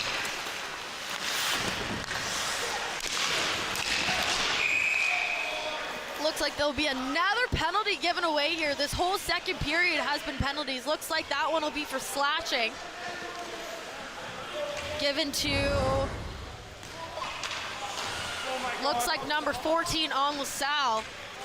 Wiley Burkett. That means London is going to go back onto the power play for almost half of the remainder of the period with 4:19 left in the second period. The refs are giving London lots of opportunities here. You know, we gotta capitalize on one of them here. LaSalle's doing a great job at defending, especially their goaltender here. Face off in the LaSalle defensive zone. Face off won by LaSalle and sent out only to the blue line as McGowan is able to corral it. Finds Julian on the end boards. Back out to the point with McGowan. Julian finds Burge on the far side. Oh! Goal by Jacob Julian on the power play. Great team goal. I'm pretty sure every single member of that power play unit touched the puck before we ended up in the back of the LaSalle net. Here we see it here. That's awesome. Super excited. We're just going to take a look here. Puck sent back into the zone, into the slot with Julian slotting it home after the tip. A nice tip in there. You know, it's got to be great for Julian getting back after injury in February to come back and, you know, score a goal out of their first goal against Lasalle after losing to them twice. So this will hopefully get the ball rolling for London here as they turn off to 3-1 now. It looks like Tori Alba losing the battle to Eaton. Now with number 27, Spencer Lacotte, sending it down towards the Nationals blue line. Jacob Julian now with a 12-point game streak now in the GOJHL after coming back from injury. Puck now shot by Arsenal, blocked and tipped over by Finlay. Arsenal shooting the puck back in right into the hands of Vodka. Beaupre alone in the south zone, unable to find his teammates, finds Heggie now down below. He gets the puck out to Arsenal back at the point. 14 goals of the season. Score number 13, Jacob Julian. Beaupre now finding the puck behind the goal line, stumbling there, unable to get the puck anywhere else. Owen Finlay now with the puck, sending it down towards the national zone. Jaden French now looking to make something out of this. Comes down on the right side, unable to keep the puck on his stick. 4-0 now. Offside, delayed offside called by the referees after the puck was just gipped out of the line there. Too many men again called by the referees now on the Lasalle Vipers. It looked like Nick Pavia came onto the ice just before his teammate was able to get off. We can't seem to get through this period without a penalty being called. What was that, like a minute or two? Only a minute and 10 seconds before the last period was called. It looks like Lee Knight will be heading to the box to take that penalty for the LaSalle Vipers here, as London hopefully can capitalize on another power play here. Looks like the offensive group of McGowan, Chard, Julian, Burridge, and one more London National player, number 11, Curtis Heggie, now on the offensive power play unit. Weingart sends the puck down. He's got a strong shot.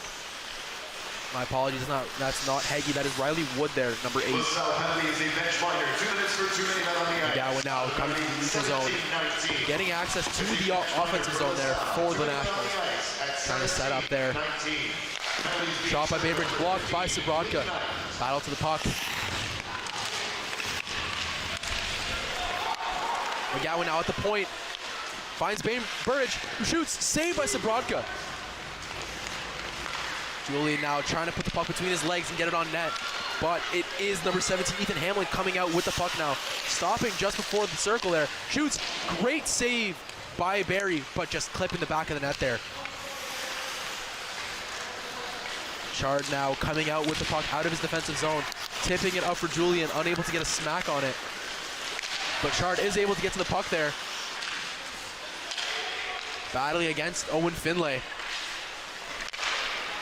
Wood finding Burridge, who takes a shot and gets it on net, but blocked off the stick of Matthew Sabodka. Riley Wood there looking for a teammate in the slot. Battling against the number 27, Spencer Lacotte. Finds Burridge at the point, who slides it over to McGowan. He shoots, looking for a rebound now with Wood battling against 3 LaSalle Vipers with the puck between his legs. The puck coming out now, back to number 6, Owen McGowan, who finds Burridge now just before the blue line. Last minute of play in the second period. Last minute of play in the second period now with 10 seconds left in the LaSalle too many men call, with Owen McGowan with the puck coming up from center ice. Skipping past 2 defenders so far, but dispossessed by number 90, Weingart. Now with Lee Knight in the offensive zone, taking a shot by Knight, scores! 29.2 seconds left in the second period.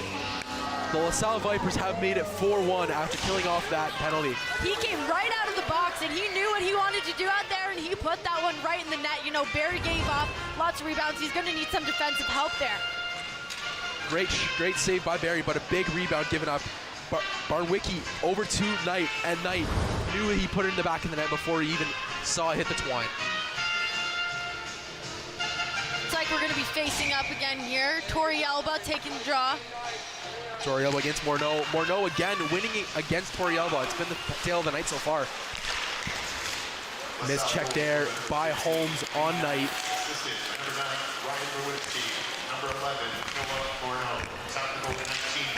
Holmes now with the puck behind his net in the defensive zone.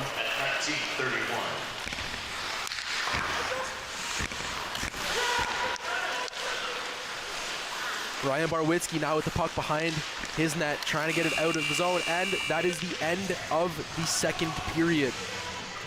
Ladies and gentlemen, we'll be right back after this with more RB's London Nationals hockey here on Rogers TV.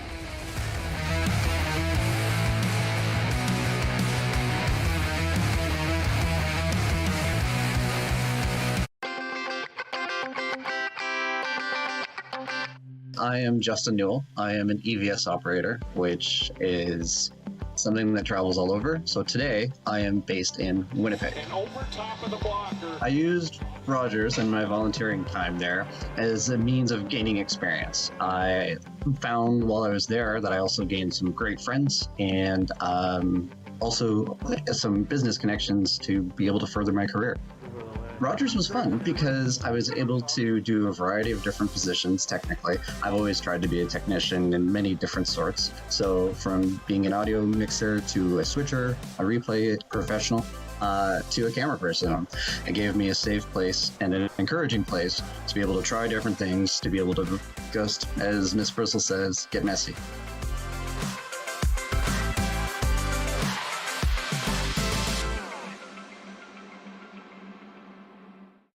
Being stuck in your home during this pandemic also means you have a home. Waiting in line for groceries means you have money for groceries. The isolation, being broke and totally scared about what's next. I was feeling that before this crisis. People say we're in this together, but me, I've got no one. Youth who have aged out of the child welfare system are in danger of falling further through the cracks because of today's crisis. They need your support. Please give today at helpyouthnow.ca.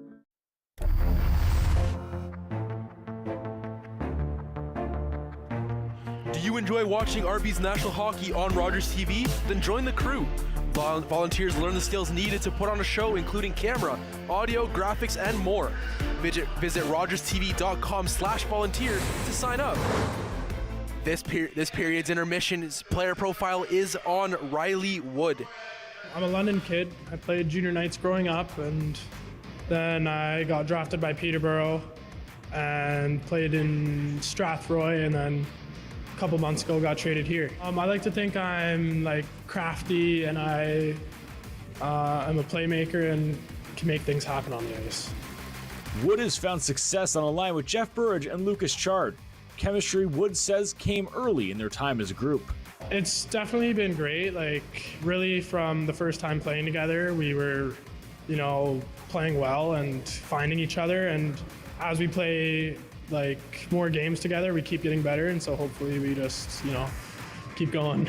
A trade from Strathroy in January brought Wood to a team fighting for the top spot in the conference. A bit different going from, a lower place team. You kind of step into the rink and have a different sort of feeling like you're expected to win rather than you got a battle to win. And so it's a whole different type of pressure you feel when you go out there.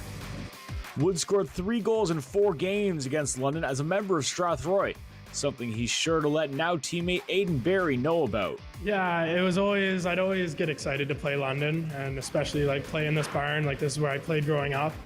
And so we'd always text after the game. He'd be like, hey, you're not scoring next game. That's not allowed. And so just some fun together, yeah. Injuries have been a concern for the Nationals as of late, but as more players return from those injuries, Wood sees the team continue to improve. I think as we keep going, we're getting healthy finally. We've had some injuries, so we're just going to hopefully, get comfortable. We're still a fresh new team, so we're going to, gel and really start putting some games together. Wood thinks the game at a high level on the ice and trains his brain with another cerebral game off the ice. Normally on road games, I like to play a chess game just to kind of get my head into it. But home games, I'm kind of loose. I like to just be happy and stuff when I'm at the rink. Ladies and gentlemen, we'll be right back with more RB's London Nationals hockey here on Rogers TV right after this.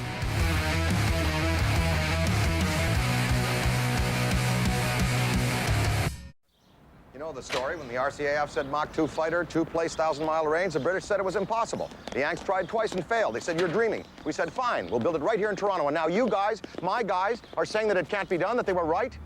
Now that's the rocket that we used to get the model up to speed, and then the onboard sensors tell us that...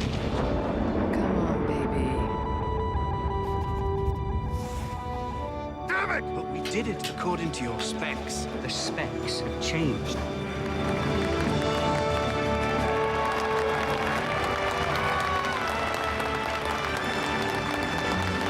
We did it.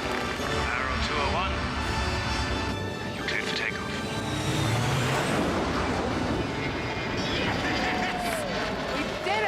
Although the government cancelled the project and destroyed the prototypes, the Avro Arrow remains for Canada a world benchmark in aerospace achievement.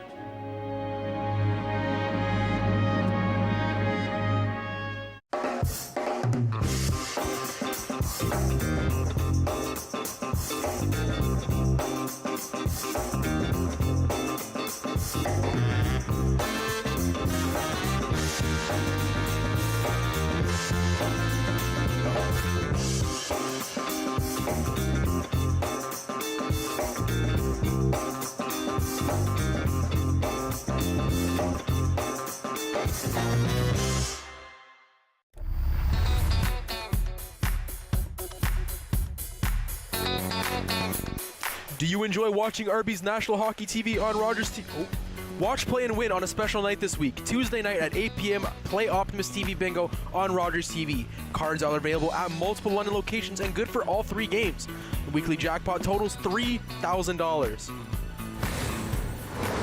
So coming out of that second period, Jackie, it's 4-1 now. London was able to pick up a point there, a goal there on the power play. What can we expect? What did you see from that second period there? Yeah, I saw a lot of penalties, that's for sure. I also saw London on the power play quite a bit, a lot more than Lasalle. Lasalle seemed to be able to capitalize on their power play and penalty kill, but London just couldn't seem to do that. Well, as the second period ended, here we'll take a look at the 2 goals in that power play. That period. So we're looking at the goals here. Here we have number 17 for Lasalle, up to number 14. You know, great team effort there on that goal. And Barry just slipped in there. London, yeah, tipped that in there, which was great. Another good shot. Barry's been giving off lots of rebounds. He needs some more defensive help there. I think that's where London's seems to be struggling a bit. As we saw, Hamlin 3:33 into the second period from Burkett. We got the London Nationals' first goal of the game from Julian. Basically 16 minutes on the power plays, assisted by Wood. And Knight, 19 minutes and 32 seconds into the second period, assisted by Barwitzki.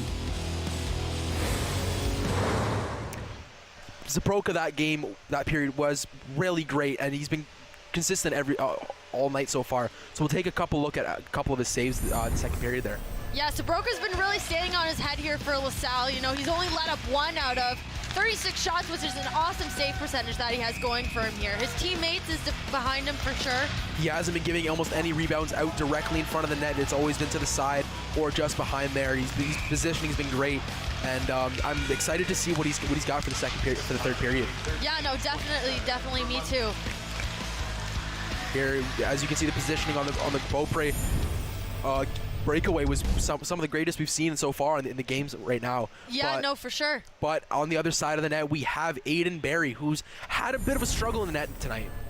Yeah, London's definitely got to tighten up on their defensive zone here because they've let up a lot of goals, and Barry can't do it all himself, you know. The defensemen for London really need to step up and keep those LaSalle players out of their zone. Like we said at the pregame, the defensive positioning for London has given up a lot of possession and giveaways in the defensive zone for Barry, so he's not able to do everything that he can to keep everything out of the net. Yeah, no, definitely, for sure. You know, I hate to see a repeat of last week, and I know London would be pretty upset with that. Yeah, now we had some great hits in the second period, so we're going to take a look at some of the rough stuff in the second period. But with that being said, the hits that we saw, some of them were heavy, some of them were hard hitting. As you saw there, Julian and Ducot there, or Lacotte, my apologies, getting into some physicality. Yeah, the second period, I would definitely say it's been the most physical period so far. It'll be interesting to see what the third period has to bring for both teams here. You know, hopefully we can stay out the box, keep the playing field a little bit even here, and have a fair game from here on out. Well, after taking a look at the rough stuff for that period, we're going to take a look at the standings in the Western Conference here.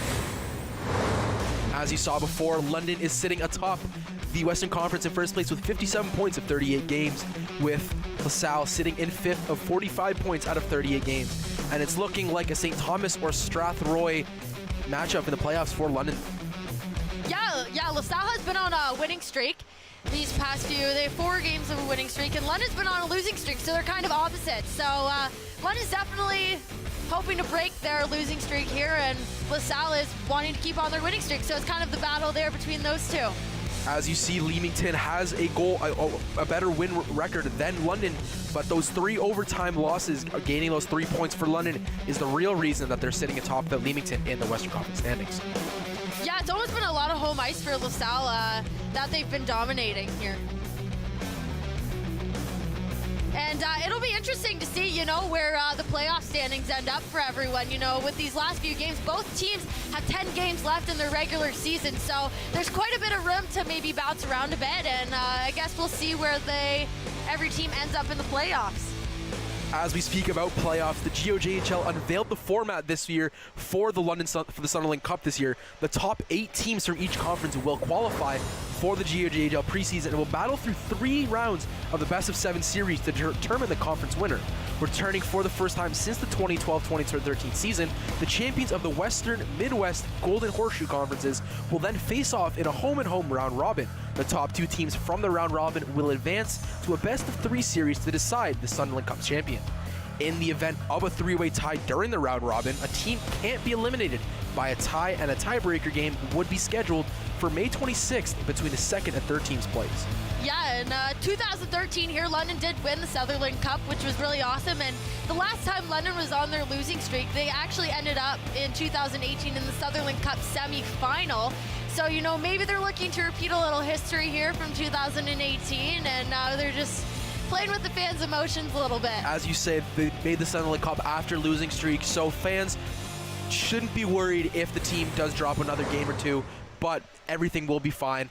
As you heard from before, they made the Sunderland Cup in the 2 years that they had a big losing streak. With that being said, though, there isn't much. With that being said, though, ladies and gentlemen, we'll be right back with more RB's and London Nationals hockey here on Rogers TV right after this.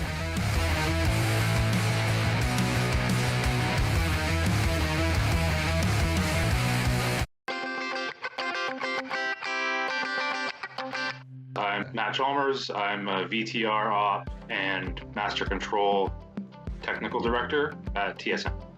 I decided to volunteer at Rogers because I was interested in TV as a profession, and it seemed like an awesome way to learn and get out and actually experience what the TV world was like.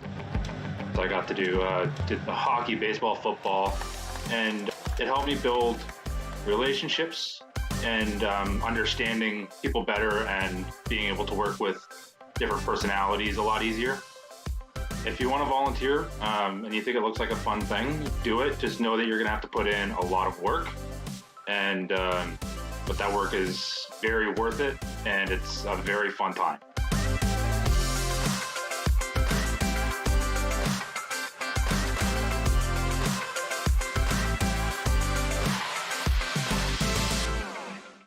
As the fighting continues in Ukraine, thousands of people are fleeing for their lives, forced to leave everything behind.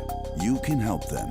Your donation to the Humanitarian Coalition will provide food, water, shelter, and medical care to the people of Ukraine who urgently need it.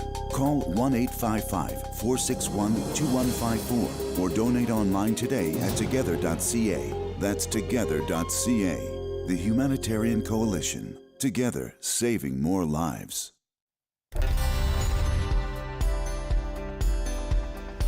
This week's episode of London Lights, Dan talks to hip-hop artist Shad. They talk about his time growing up in London and his illustrious music career. Tune in Thursdays at 8:30 p.m. So the shots on goal for that second period, as you see the Vipers only having 8 shots compared to the Nationals 21, but the Vipers are still up 4-1 on paper and heading into the third period there. Next game here on Rogers is the Sarnia Legionnaires taking on the London Nationals Wednesday on RogersTV.com at 7 p.m. And this third period is brought to you by Collins Clothiers. Jaci, what is something that the London Nationals have to do in order to get more time in the offensive zone? I think they got to really keep their speed up here. You know, they've had some great speed. Once they get their legs moving, they're going. So I think they just got to keep that up, you know, try to capitalize. I know Suburban doesn't really give a lot of rebounds, but, you know, they just got to get a good shot, maybe find his weak spots. And what is a couple of things that you think Lasalle has to do in order to keep London out of the back of their net? London for sure. I mean, Lasalle, has to for sure keep up their good defensive zone that they've been playing. And, you know, they also have a good offense as well. So they're pretty equal in those standpoints where I feel like London weaker is maybe on the bit of their side of their defense. And that's where Lasalle has been really able to capitalize. Yeah, the majority of the Lasalle players have a great 200-foot game. Compared to you can say the same thing for the London Nationals, but they're just feeling a little flat-footed coming out of the intermission, taking a little bit of time to get that juice back into their legs. Yeah, I would agree. Hopefully they're able to regroup here, and the coaching staff had a nice little chat with them in the break there, and they're ready to regroup. Looks like we're coming back with Burge and Morneau there on the ice there. And Wood as well for our offense. Julian versus Morneau for the start of the third period, and the London Nationals have taken the opening faceoff of the third period. McGowan now with the puck, sending it back to Arsenault. Arsenault finding his way into the LaSalle zone by just shooting it at Subodka, who's able to come through the corral it. London's had some really good opportunities here. You know, I find a lot of their first shots on net. They've had the first shot on net. Oh no, I know the first 2 periods for sure. The last 2 periods. Burridge now on the face-off. One by Morneau. Finlay chipping up the puck only to Julian, but now McManus trying to get the puck out from between his legs, sending it up to Lecotte, but unable to get a stick on it. Wood now chasing Lecotte. Puck now down all the way back to the national zone with McGowan fighting against. Great save by Aiden Barry after the one-time slap shot by number 11, Noah Morneau. That was a great shot net. That was fast, that was quick, and you know Barry was fast too. It was kind of like whoever has the faster reflexes here in the game. McManus able to box out Arsenault there in order to get to the puck. Looks like Shard's going to be taking the face-off here for the Nationals. Brody Gillis winning it for the LaSalle Vipers now, but with the puck with Nichols shooting it down into the corner, down to the end boards of the LaSalle Vipers zone. Shard now just behind the net with the puck on his backhand. Great active stick by Subodka in order to get the puck play broken up. Hagee now keeping the puck in with controlling it. Browitzki now with the puck, sending it down into the neutral zone. Gillis now with the puck over to Hamlin, who sends it down below the goal line. Sintavi not pinching in order to get to the puck there, but Pace Roth able to come up with it in the defensive zone. Sends it up to Nichols, who finds a way to get it into the LaSalle offensive zone there. Chard keeps controlling it with his hand. Puck now, battle between McManus and Holmes, or Hamlin and Holmes, my apologies. Holmes now with the puck below the goal line. A little reverse hit there by the number 9, Ryan Barwitzki. But Hamlin now shooting the puck down into the national zone, comfortably gloved by Aiden Barry. Yeah, that was a great glove catch there by Aiden Barry. Looks like the Nationals are setting up for a change here. Down in their zone there. Hopefully we can win this draw back and get it back down into the LaSalle offensive zone. Looks like it's going to be Torrealba taking the defensive draw against Eaton. And Eaton able to win the draw against Torrealba. scuffle there in to the left of Aiden Barry with the puck shot saved. Great reflexes by Barry in order to get that second hand save.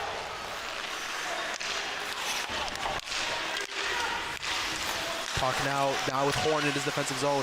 Given away to Beaupre into neutral zone. Stops up in order to get some space and finds a way to get the puck down into the corner of the Vipers zone.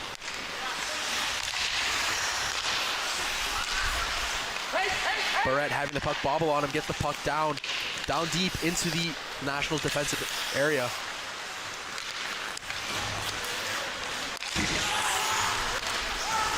Torrealba now finding a way to get past his defender. Turning away from his second, that's number 94, Jake Eaton. Booker now on the right, 3-on-3 chance. Cross seam pass is unable to get there. Now with the number 77, Carter Duarte finding the zone, shoots. Great save by Sabatka, but finally giving up his first back to the middle rebound. Yeah, he hasn't given up too many of those throughout the game, so that would have been a nice one to capitalize on. Owen Finlay just regrouping, taking some time behind his net. The puck now up to Drew Booker. Skips off his foot, and McGowan now sending it to the right for Babenko.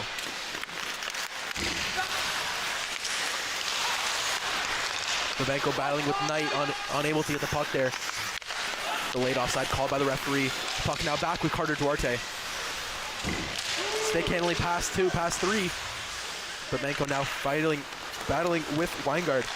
The Booker cross seam pass to Knight, unable to get there, so Pace Bomb is able to get it back into the neutral zone.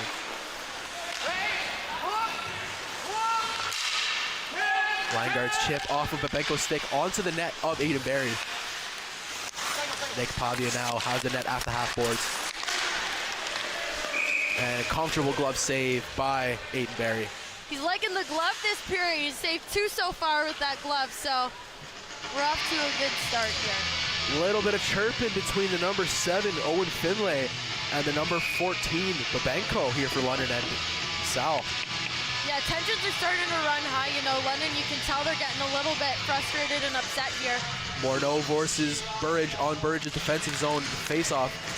Morneau wins it cleanly, but the puck's sent around, given up space, and Pavia was able to get to there. Now McMahon is back on the puck. Pace Roth trying to rub him out all against the boards. Great block by Aggie with the puck sailing over the net after a shot from Nick Pavia. Jacob Julian now taking on the defenders, drops it off for Wood. He still has the puck, managing to keep it after taking a hit.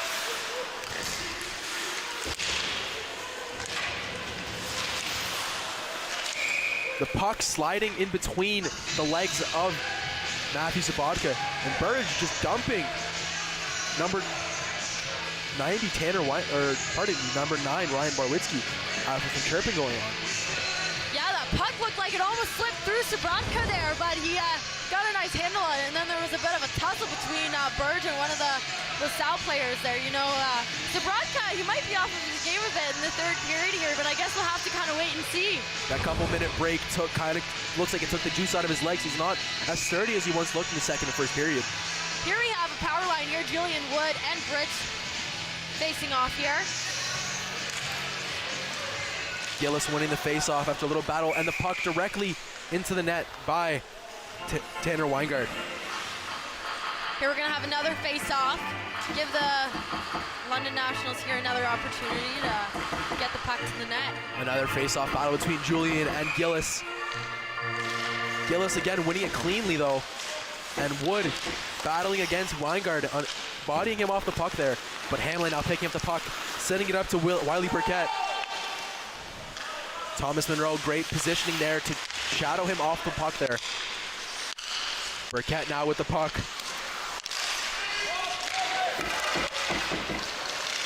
Tanner Weingart broke his stick on the play. He's got to get back to the stick to the bench and get another one.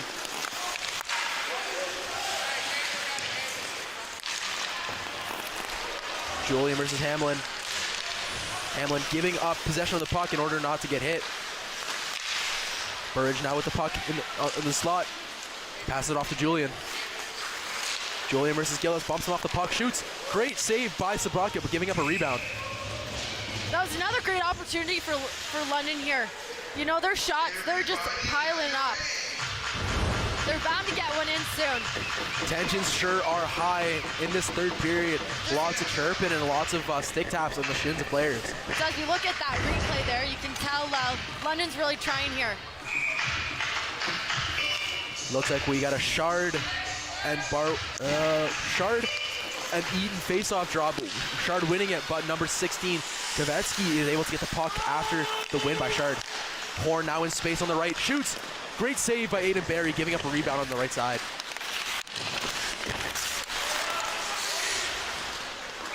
Comfortable glove save by Barry now. Another glove save by Barry. He's loving the glove in this third period. You know, I feel like this is really becoming a speed game. Whoever's quickest to the puck, whoever wins the face-off, you know, kind of gets that advantage. London now with 10 shots more compared to the LaSalle Vipers, 39-29.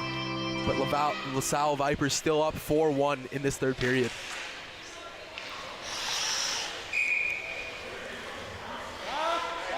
Face off here in the defensive zone for the Nationals, and they win it, but a shot directly off the face-off by number 16, Andrew Kavetsky there. Barrett trying to keep the puck into the zone, but is unable to. Puck now skip passes Nichols' stick with Barrett now taking it up into the offensive zone, giving it up to Shard, who looks to maintain momentum, getting it into the offensive zone. Eaton now with the puck, sets it up into the slot. It's bobbling around, not on anybody's stick. McGowan now at the points, lines up for a slap shot, shoots, just misses Nichols' heads and the net. And Tavi looking to get it back to McGowan, but only finds Barrett, the wrong number 6. Nichols now open in space on the left.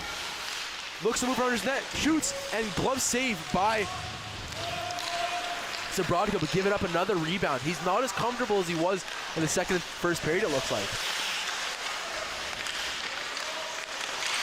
Puck now with the number 3, Drew Booker. And now Nationals move out with the number 9, Pace Ross. Here we go, another save by Sabratka. You know, Nichols out there, he had lots of opportunities, and you know, he's been a forerunner for the Nationals here. Beaupre looking to win the faceoff this time. My apologies, Bunker winning the faceoff. Gets it back to Heggie. Paceroff squeezing the boards there, and not letting Booker get the puck out of the zone there. The puck slapped back down deep into the Viper zone. Spencer Lacotte now sending it with a stretch pass up to neutral zone. Lee Knight now with the puck, shoots. Great glove save by Aiden Barry in order to keep the puck out from back of the net. That's awesome. I think all of Barry's saves this period have been glove saves, which is good that he's getting to use it. He hasn't used it really as much in the first and second period, but now in the third, he's not giving off as many rebounds. Yeah, as you see there, moving to his right, stretches out that left arm in order to snag that puck before it goes to the top left corner of the net. 0-5-9. We're looking for another face-off here. Vipers win it, but can Beaupre get to the puck before the defenseman does? He does. Stick handles, shoots, and unable to get there. The puck's still loose. And the play is whistled dead as the ref lost possession of the puck. Jaden French has a player in a headlock here. That's Jaden French and number 71, Patrick McManus. We're going to take a look here at that replay. That was insane. Speed is the key to the game here, and Beaupre had it. And Sabratka gave him a good run for his money, sticking that last leg out. Looks like both players here are going to be heading to the box. We're looking at another 5-on-5 play here. Or maybe will it be yeah, we're looking at a 5-on-5 here. Burge is heading back out. Burridge looking to set up on the left wing. Both players look like they're still drawn at each other when they walked into the rink. Now puck back into the neutral zone with the number 10 for the Knights, Deacon Holmes. Burridge now gaining entrance to the national zone on the offensive side. Beaupre over to Torrealba. Big hit from Beaupre. This game just keeps getting physical and physical.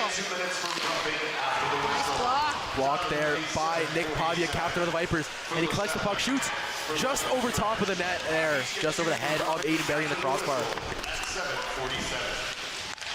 Great save again by Aiden Beaupre on the Logan Morneau shot. The Noah Morneau shot, my apologies. Offside called after Jacob Julian is bumped by Spencer Lecoq, causing him to go offside. We're just going to take a look back here at that play. You know, Lasalle broke free, blocked the shot, and capitalized on that opportunity. You know, lots of times in this game we have seen where players, if it's been a D-man and an offensive forward racing for the puck just to try to get that opportunity to score. Again, with 11:22 left in the third period. Nationals now with the puck in the offensive zone. It's free now with the number 90, Tyler Weingard.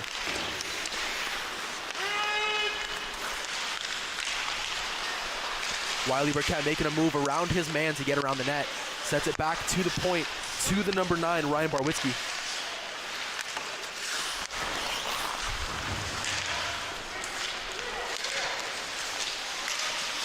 Puck now with Riley Wood and stripped by Logan Horn.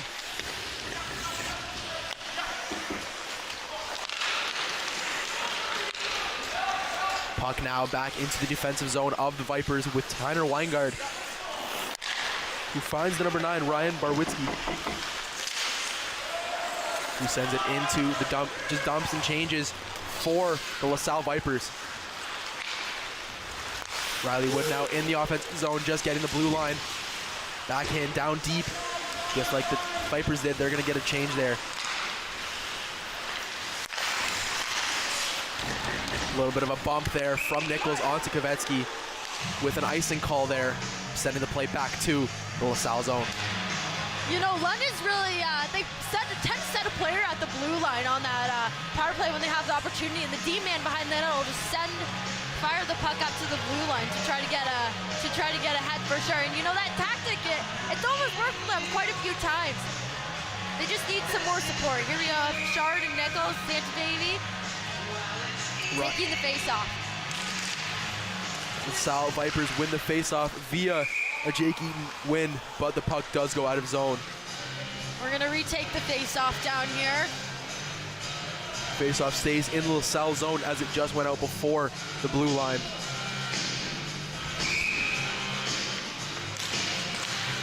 Again, Eaton winning it, and out off the glass, out by Sean Horn. Aiden Berry, the puck skips over his stick. Looks like Centavi's got it there. He's got it. Clips off of the ref's feet, but Centavi's now got it on his stick. Skips past Horn. Skips past Horn again after a nice little move to get the puck around him. Hagee trying to keep the puck in the zone. Hagee and Bartet coming together there at the blue line.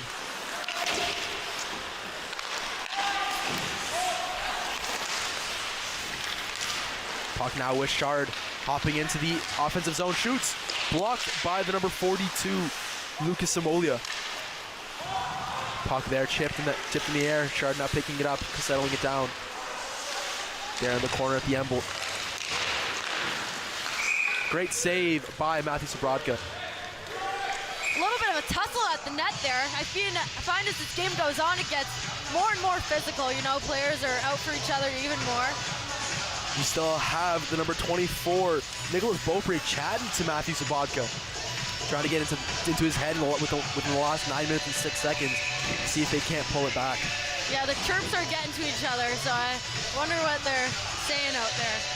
Torrealba again with the face-off loss, this time to Jack Greenwell. Spencer Lecoq now on the puck with Jaden French chasing. The puck making contact with the ref, causing it to go back into the zone of the Vipers. Booker now sending it to the number 7, Rowan Finlay.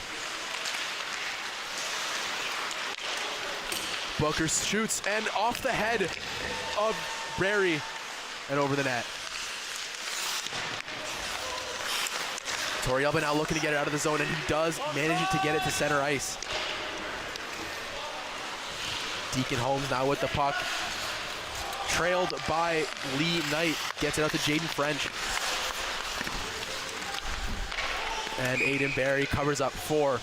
A nice cover by Aiden Barry there. You know, when French is out there, even though he's a call-up, you know, you can really tell that he's out there. He is putting everything he has out on this ice.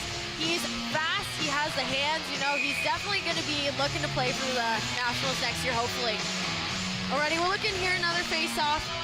Looks like Morneau versus Jacob Julian in the defensive zone. Julian winning it cleanly over to McGowan. Passing it over to Arnaud. The cross-seam pass. Julian just looking to get it out of the zone there for the Nationals, unable to do so. But Arnaud chipping it and pinching over to Burridge, who finds a way to get it into the zone for the London Nationals. Jacob Julian hands it down and called offside by the referee at the blue line there, as Burridge was stuck in the offensive zone. A lot faster paced game with 13, with 13 minutes left. Gone in the third period here. Yeah, the game is picking up. People are ready to score. Puck now with Barwitzki, who passes it over to Weingard, who dumps it looking for a teammate and finds number 11, Noah Morneau, who hands off the puck to number 71, Patrick McManus. Riley Wood now taking it into the offensive zone for London Nationals. Pile up there in the middle of the ice for both teams. Jacob Julian gets dumped by the number 9, Ryan Barwitzki, after losing his edge there, stick handling. McManus now taking control of the play, getting it out of his zone. Great shot on net by Logan Morneau. Great save by Aiden Barry. Another breadbasket save where he's not giving up another rebound. Yeah, for sure. Good for Barry. He's been playing an awesome game so far. You know, the Lasalle defensemen have really been giving him a tough time, but he has been really standing on his head throughout this entire game. He's been very consistent with his saves, and you know, and the goals that Lasalle did get were rebounds. Puck now with the number 7, Owen Finlay, who finds his teammate down low. Spencer LeCon now shoots, tipped wide by number 11, Curtis Heggie. The puck cleared by number 77, Carter Duarte. Logan Paceroff now in the corner, picking it up for his team. Finding Duarte, unable to control the puck, but now getting a handle on it, taking a hit from a body or two, and getting the puck out to center ice. Babenko now back to the number 11, Curtis Heggie, who's trying to slow the game down and get his team all situated up in position.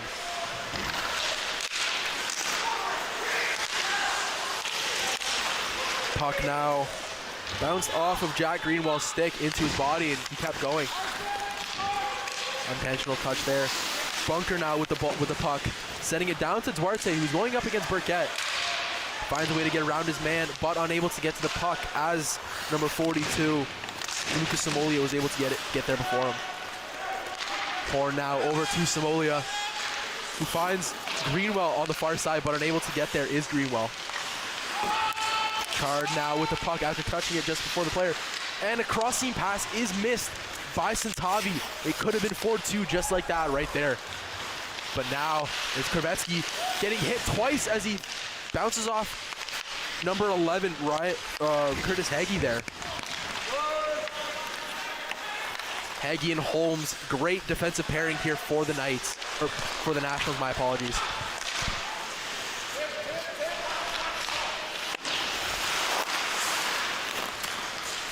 Puck now with Shard looking to gain access to the offensive zone. Skips past one of his defenders, turns away from his second, and sends it down low for Santavi. The puck's just bouncing around in the offensive zone there for the Nationals, and Holmes taking it back to calm it down. Shard now in the neutral zone, finding a way through 4 defenders with less than 5 minutes left in this third period here. Barwitzki there, pinning him up against the boards. Beaupre able to get to the puck before Barrett there. Beaupre shoots. Great save by Sobotka. Yeah, we're going to take a look at that replay again here. As Bordeaux, he's really been putting up a fight this whole game. He's been getting some good shots on game. You can tell he's one of the players who really shows a lot of heart in the game for the London Nationals here. He's going to be here on the face-off again, so hopefully he'll get another opportunity and a chance to redeem himself, you know. Is Torrealba able to win his face-off against Morneau? Morneau has had his number the entire game on these face-offs here. It looks like they're chatting and they might be friends. They're not fighting for once. Looks like the two of them are laughing together, and we get back with the action. Again, Morneau winning the face-off against Torrealba. Arsenault keeping the puck in the zone, getting his skates taken out from under him. We got Lacotte and French coming up against the boards with each other. Beaupre now on the puck in the slot. Unable to get it from out of his feet, like out of Viper's sticks. Arsenault shoots it wide just to get a rebound off of it. But now McGowan over to shoot it for Beaupre. Tipped by French, but blocked by Sobotka. And the puck shot into the netting. Is that we're going to be looking at another face-off here. London's looking to change up. Their D-man for sure. And looks like they're going to be leaving French out there as well. There's 4 minutes left here. Oh, they're changing up the line. So we see Burge coming out here. Burge, Wood, and Jacob Julian are all now back onto the ice with 4:12 left in this final period. Finlay now clearing the puck, only two. Getting it to pace Roth now with Wood. Crossing pass, Burge shoots. Great save and opportunity, but just missed. Looks like Sobrotka's down here. He ran into his own teammate, that's Owen Finlay, and it looks like he's grabbing for his head and his knee. Shaking his right knee there. It looks like he might be okay getting up slowly. With the trainer coming out here on the ice. I'm gonna take a look at that replay there. As Wood passed across, Finlay was trying to block the pass there and just took his goaltender out of it, but scooping out his right leg there. What a fabulous saucer pass there by Wood. It was a great control as well by Burridge, able to get the shot off, just missing the net on the right side though. That was some really good teamwork. You know, London's been really good with their passing this game. Just being able to try to get through. It looks like Sobotka is going to be okay though, giving the referee the nod, getting a sip of water, and Owen Finlay back on the bench after that collision with his goaltender. Looks like we still have Burge out here, Julian and Wood.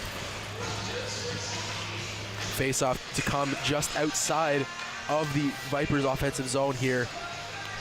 Looks like Sobrotka's teammates are checking on him, making sure he's all good and ready to go.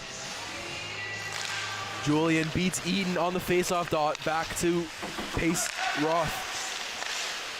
Wood now on the left side here, just getting it past Weingard, unable to get to the puck, and the puck back into the netting.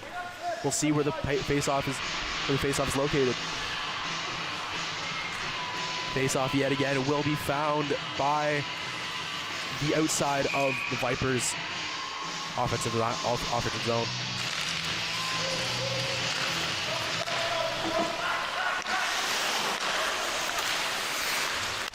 Puck just misses the stick of Greenwell, but the referee says no ice there. Riley Wood has the puck in his skates, fighting against number 20 Greenwood.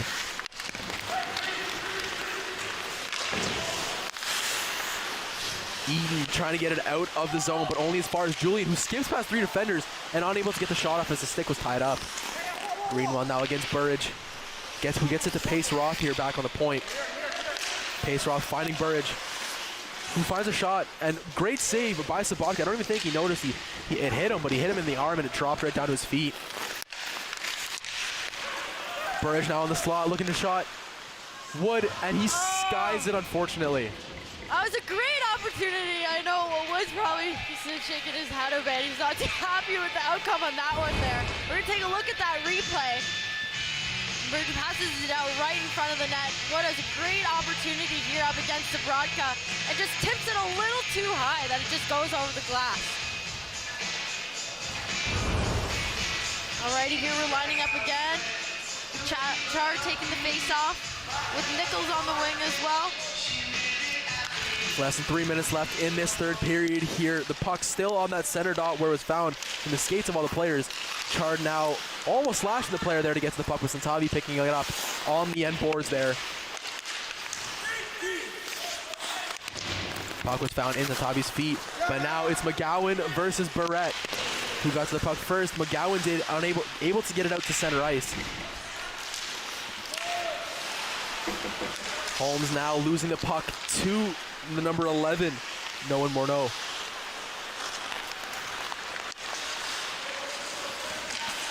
Holmes now losing the puck over to Santavi. Santavi switching it over to Nichols, who takes the puck around the net, circling around, looking for a better opportunity to get the puck on the net for his team. Approaching the 2-minute mark of this period here of the game. The puck now down to Aiden Barry, who sends it back to McGowan, but fans on it almost. Looks like we get a 4-on-4 here. The puck now with Gillis, who sends it up to Booker. Booker now on the right side. Beaupre almost taking him out there instead of taking the puck. Nichols setting it up to Beaupre, but stopping in his tracks is Lucas Samolia. McGowan now with the puck, taking on the Vipers. Gets it past the blue line, but not as far as Brody Gillis will let him. Puck in the slot of the Nationals. Lee Knight back on the puck. The fourth goal scorer for the LaSalle Vipers.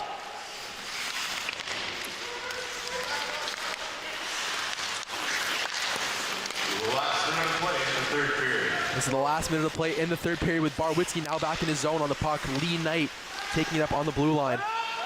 Up to Tanner Weingard, who sends it down deep into the London National zone. Thomas Monroe now with the puck. Gets past one, slipping past two. He's into the offensive zone, shoots and blocked by the number 9, Ryan Barwitzki. The puck now with Jack Eaton. And Bunker looking to take him out, but only clips his knee there. The LaSalle goaltender headed to the bench as they call a penalty here. And a delayed penalty call now stopping in play. But there's a fight there between number 71, Patrick McManus. Oh my goodness. The refs are going to have to step in there. And Noah Arsenault. These players don't stop. 22 seconds left in the game and they're still going for it. Like we said before, the chippiness and the rivalry of this game, having with London lost both games so far, 2 out of 3, like you said, it's been a lot of fight. It was expected to come and expected to see. Yeah, I definitely think it's stemming from London's frustration here. 2 weekends in a row, it can't be easy. Losing 5-1 last weekend and, wishful thinking 4-1 here. So it looks like both players are going to be escorted off the ice here. Wonder what the ref's call is going to be on this one. McManus and Arsenault both chirping at each other as they both went off the ice. These players do not get along with each other. It's been a long rivalry here. Yeah, Burridge and Pavia now with the referees near the penalty boxes sorting this out. It's nice though. Some of the players have really tried to stay out of it, stay out of the unnecessary penalties here. But when it gets to you, it gets to you, and it just shows the amount of passion that these players have for the game. It also gives your team that little bit of boost if you were to win the fight, and that's something that the Nationals could have done earlier in the game, just to see if they can get that little bit of spark in order to come back and possibly get another couple goals out of it. Absolutely. Earlier in the game, when they stick up for each other in fights and stuff, they're a close team, and you can tell that they have a lot of heart, both teams. Face off here to come to the left of Aiden Barry, with 22.9 seconds left in the third period. Looks like we're going to be going 5-on-4 here.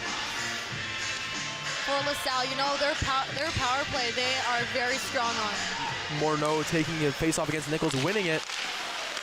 Only getting it back to the defenseman, but now cleared by the number 4, Thomas Monroe. Burridge now with the puck, losing it to Pavia. Pavia goes into the offensive zone, shoots. Saved by Aiden Berry, but just the rebound just slipped wide. And another goal with 2.8 left in the third period. That was a really nice goal, you know, top of the slot. Nice pass from LaSalle, really good teamwork there. It's got to be frustrating for London, though, you know, having a repeat. This has got to feel a little bit like deja vu for them. Yeah, deja vu indeed, losing to the LaSalle Vipers 5-1 in back-to-back weekends. Yeah, it's definitely going to be a frustrating ride home for the London Nationals here. With 2.8 seconds left in the third period, we have fans leaving the building, and the final face-off to be commenced here. That was actually Jack Eaton's first goal of the season with 10 games left, so he's taking that puck home there. And there we are. There goes the final buzzer for tonight's matchup. The LaSalle Vipers put up a fight. You could tell they wanted this win, and they did it. So out of 4 of their matchups, 5 of their matchups, you know, they've won 4 of them. So hats off to them. You know, it's got to feel good winning to the first place team. You know, it's got to give them confidence going into the rest of the season and their playoffs. Jaci, my apologies. What do you think that LaSalle did today that was able to get them to get over top of London? I think Sabrotka, he really put up a fight for them. He stood on his head tonight, didn't give up very many rebounds at all. And you know, LaSalle, they do have a strong offensive and defensive play. Where London lacks a bit that defensive. You know, they should have learned from last weekend where they need to tighten up in their defensive zone, and they just couldn't seem to do it tonight. Well, ladies and gentlemen, now to take a look at the 3 stars of tonight. For the third star, we have Jacob Julian after picking up the only goal for the London Nationals. We have Tanner Weingard picking up the first goal, opening the scoring for the LaSalle Vipers, and Matthew Sabrodka stopping 45 shots out of 46 and picking up the first star of the night. That's an awesome goal save percentage. You know, both of the LaSalle Viper stars here. You know, you have Tanner Weingard at 05, a young player on the team, capitalizing on a first goal here for LaSalle. That is an awesome start to a great career, hopefully, for the rest of the Vipers. And, you know, Sabrodka, honestly, how could you not give him the #1 star? He was the star of today's game. Well, ladies and gentlemen, the next broadcast here is going to be the Sarnia Legionnaires taking on the London Nationals Wednesday online at rogerstv.com at 7 p.m. For everybody here with the crew and me and Jaci here, we'd like to thank you for taking the time to watch our broadcast, and have yourselves a great night.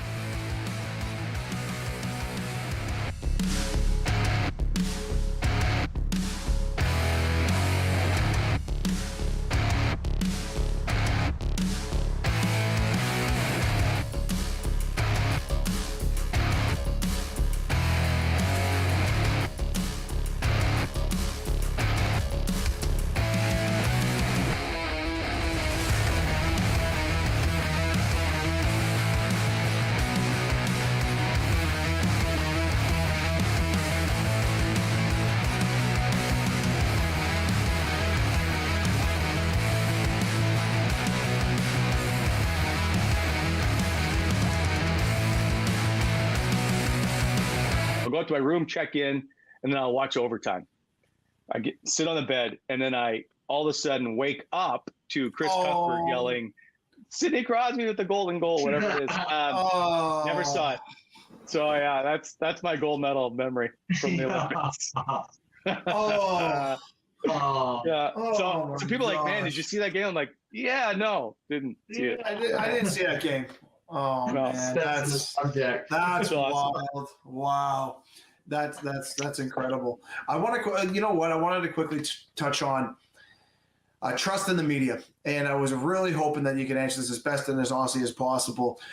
You know, for 23 years, you've seen a lot. Like I said, kind of like the Eiserman thing, right? You're filming. You've taken in and seen and heard a lot of different things.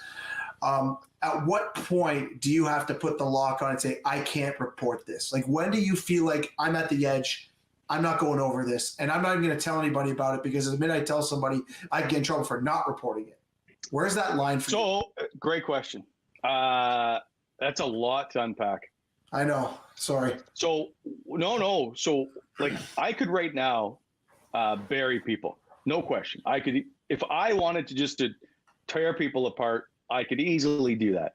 But what's it going to do for me at the end of the day? Probably nothing. Probably a teammate or a friend will hear this and not speak to me again, right? So you'll burn a bridge, and then you'll burn a whole lot more because of it. So is it worth me saying this about?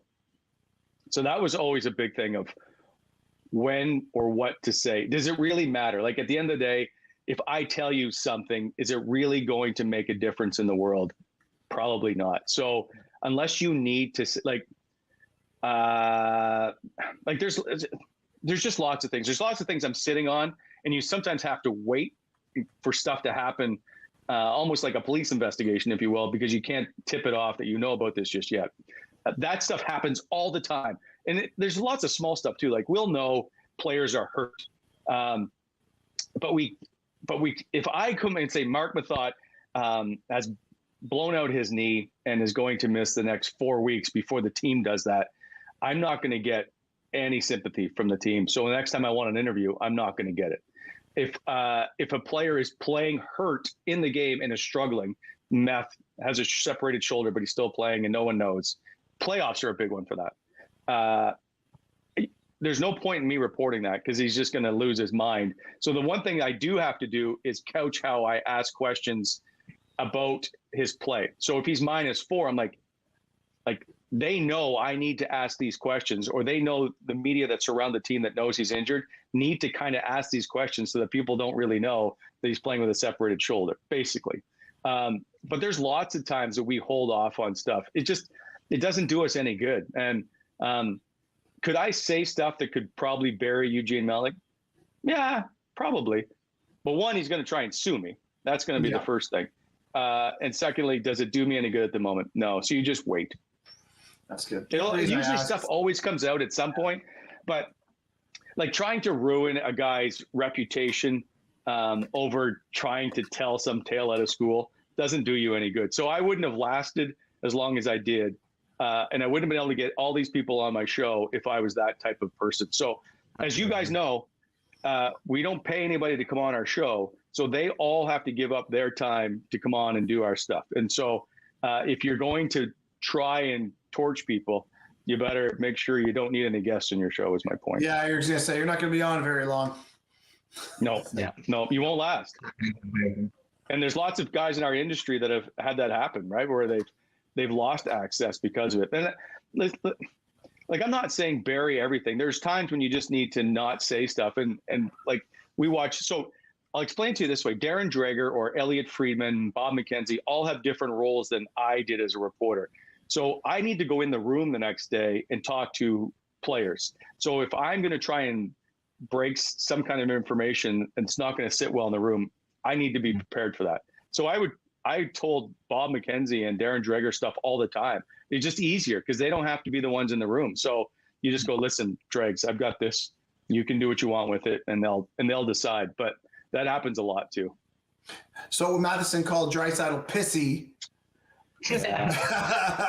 Like, where does that rank on the level of professionalism, or does it even, this one bothers me? Yeah. So, man, I could do a whole hour on just the way the media and the players relate. So, if you watch this whole, I think it's like 3 minutes long, the entire scrum, and I think it's important to watch it because the first few questions that Leon Draisaitl is asked, he answers completely, thoughtfully, honestly, articulate, all that stuff. There's no sense of him being pissy. Now, let's just remember for a second, they're on a 6-game losing streak. So they've been asked probably for the last 10 days, why do you guys suck? And they were struggling before that. So again, they're constantly being asked the same question. I understand it's their job, and I understand they make a lot of money and they're compensated for that. That doesn't make it any easier when it's in your brain and you're being asked about it all. You're still human. So they switched to Matheson. You can see and tell his demeanor changes almost immediately when Jim starts to ask a question. Now, I don't really know Jim Matheson.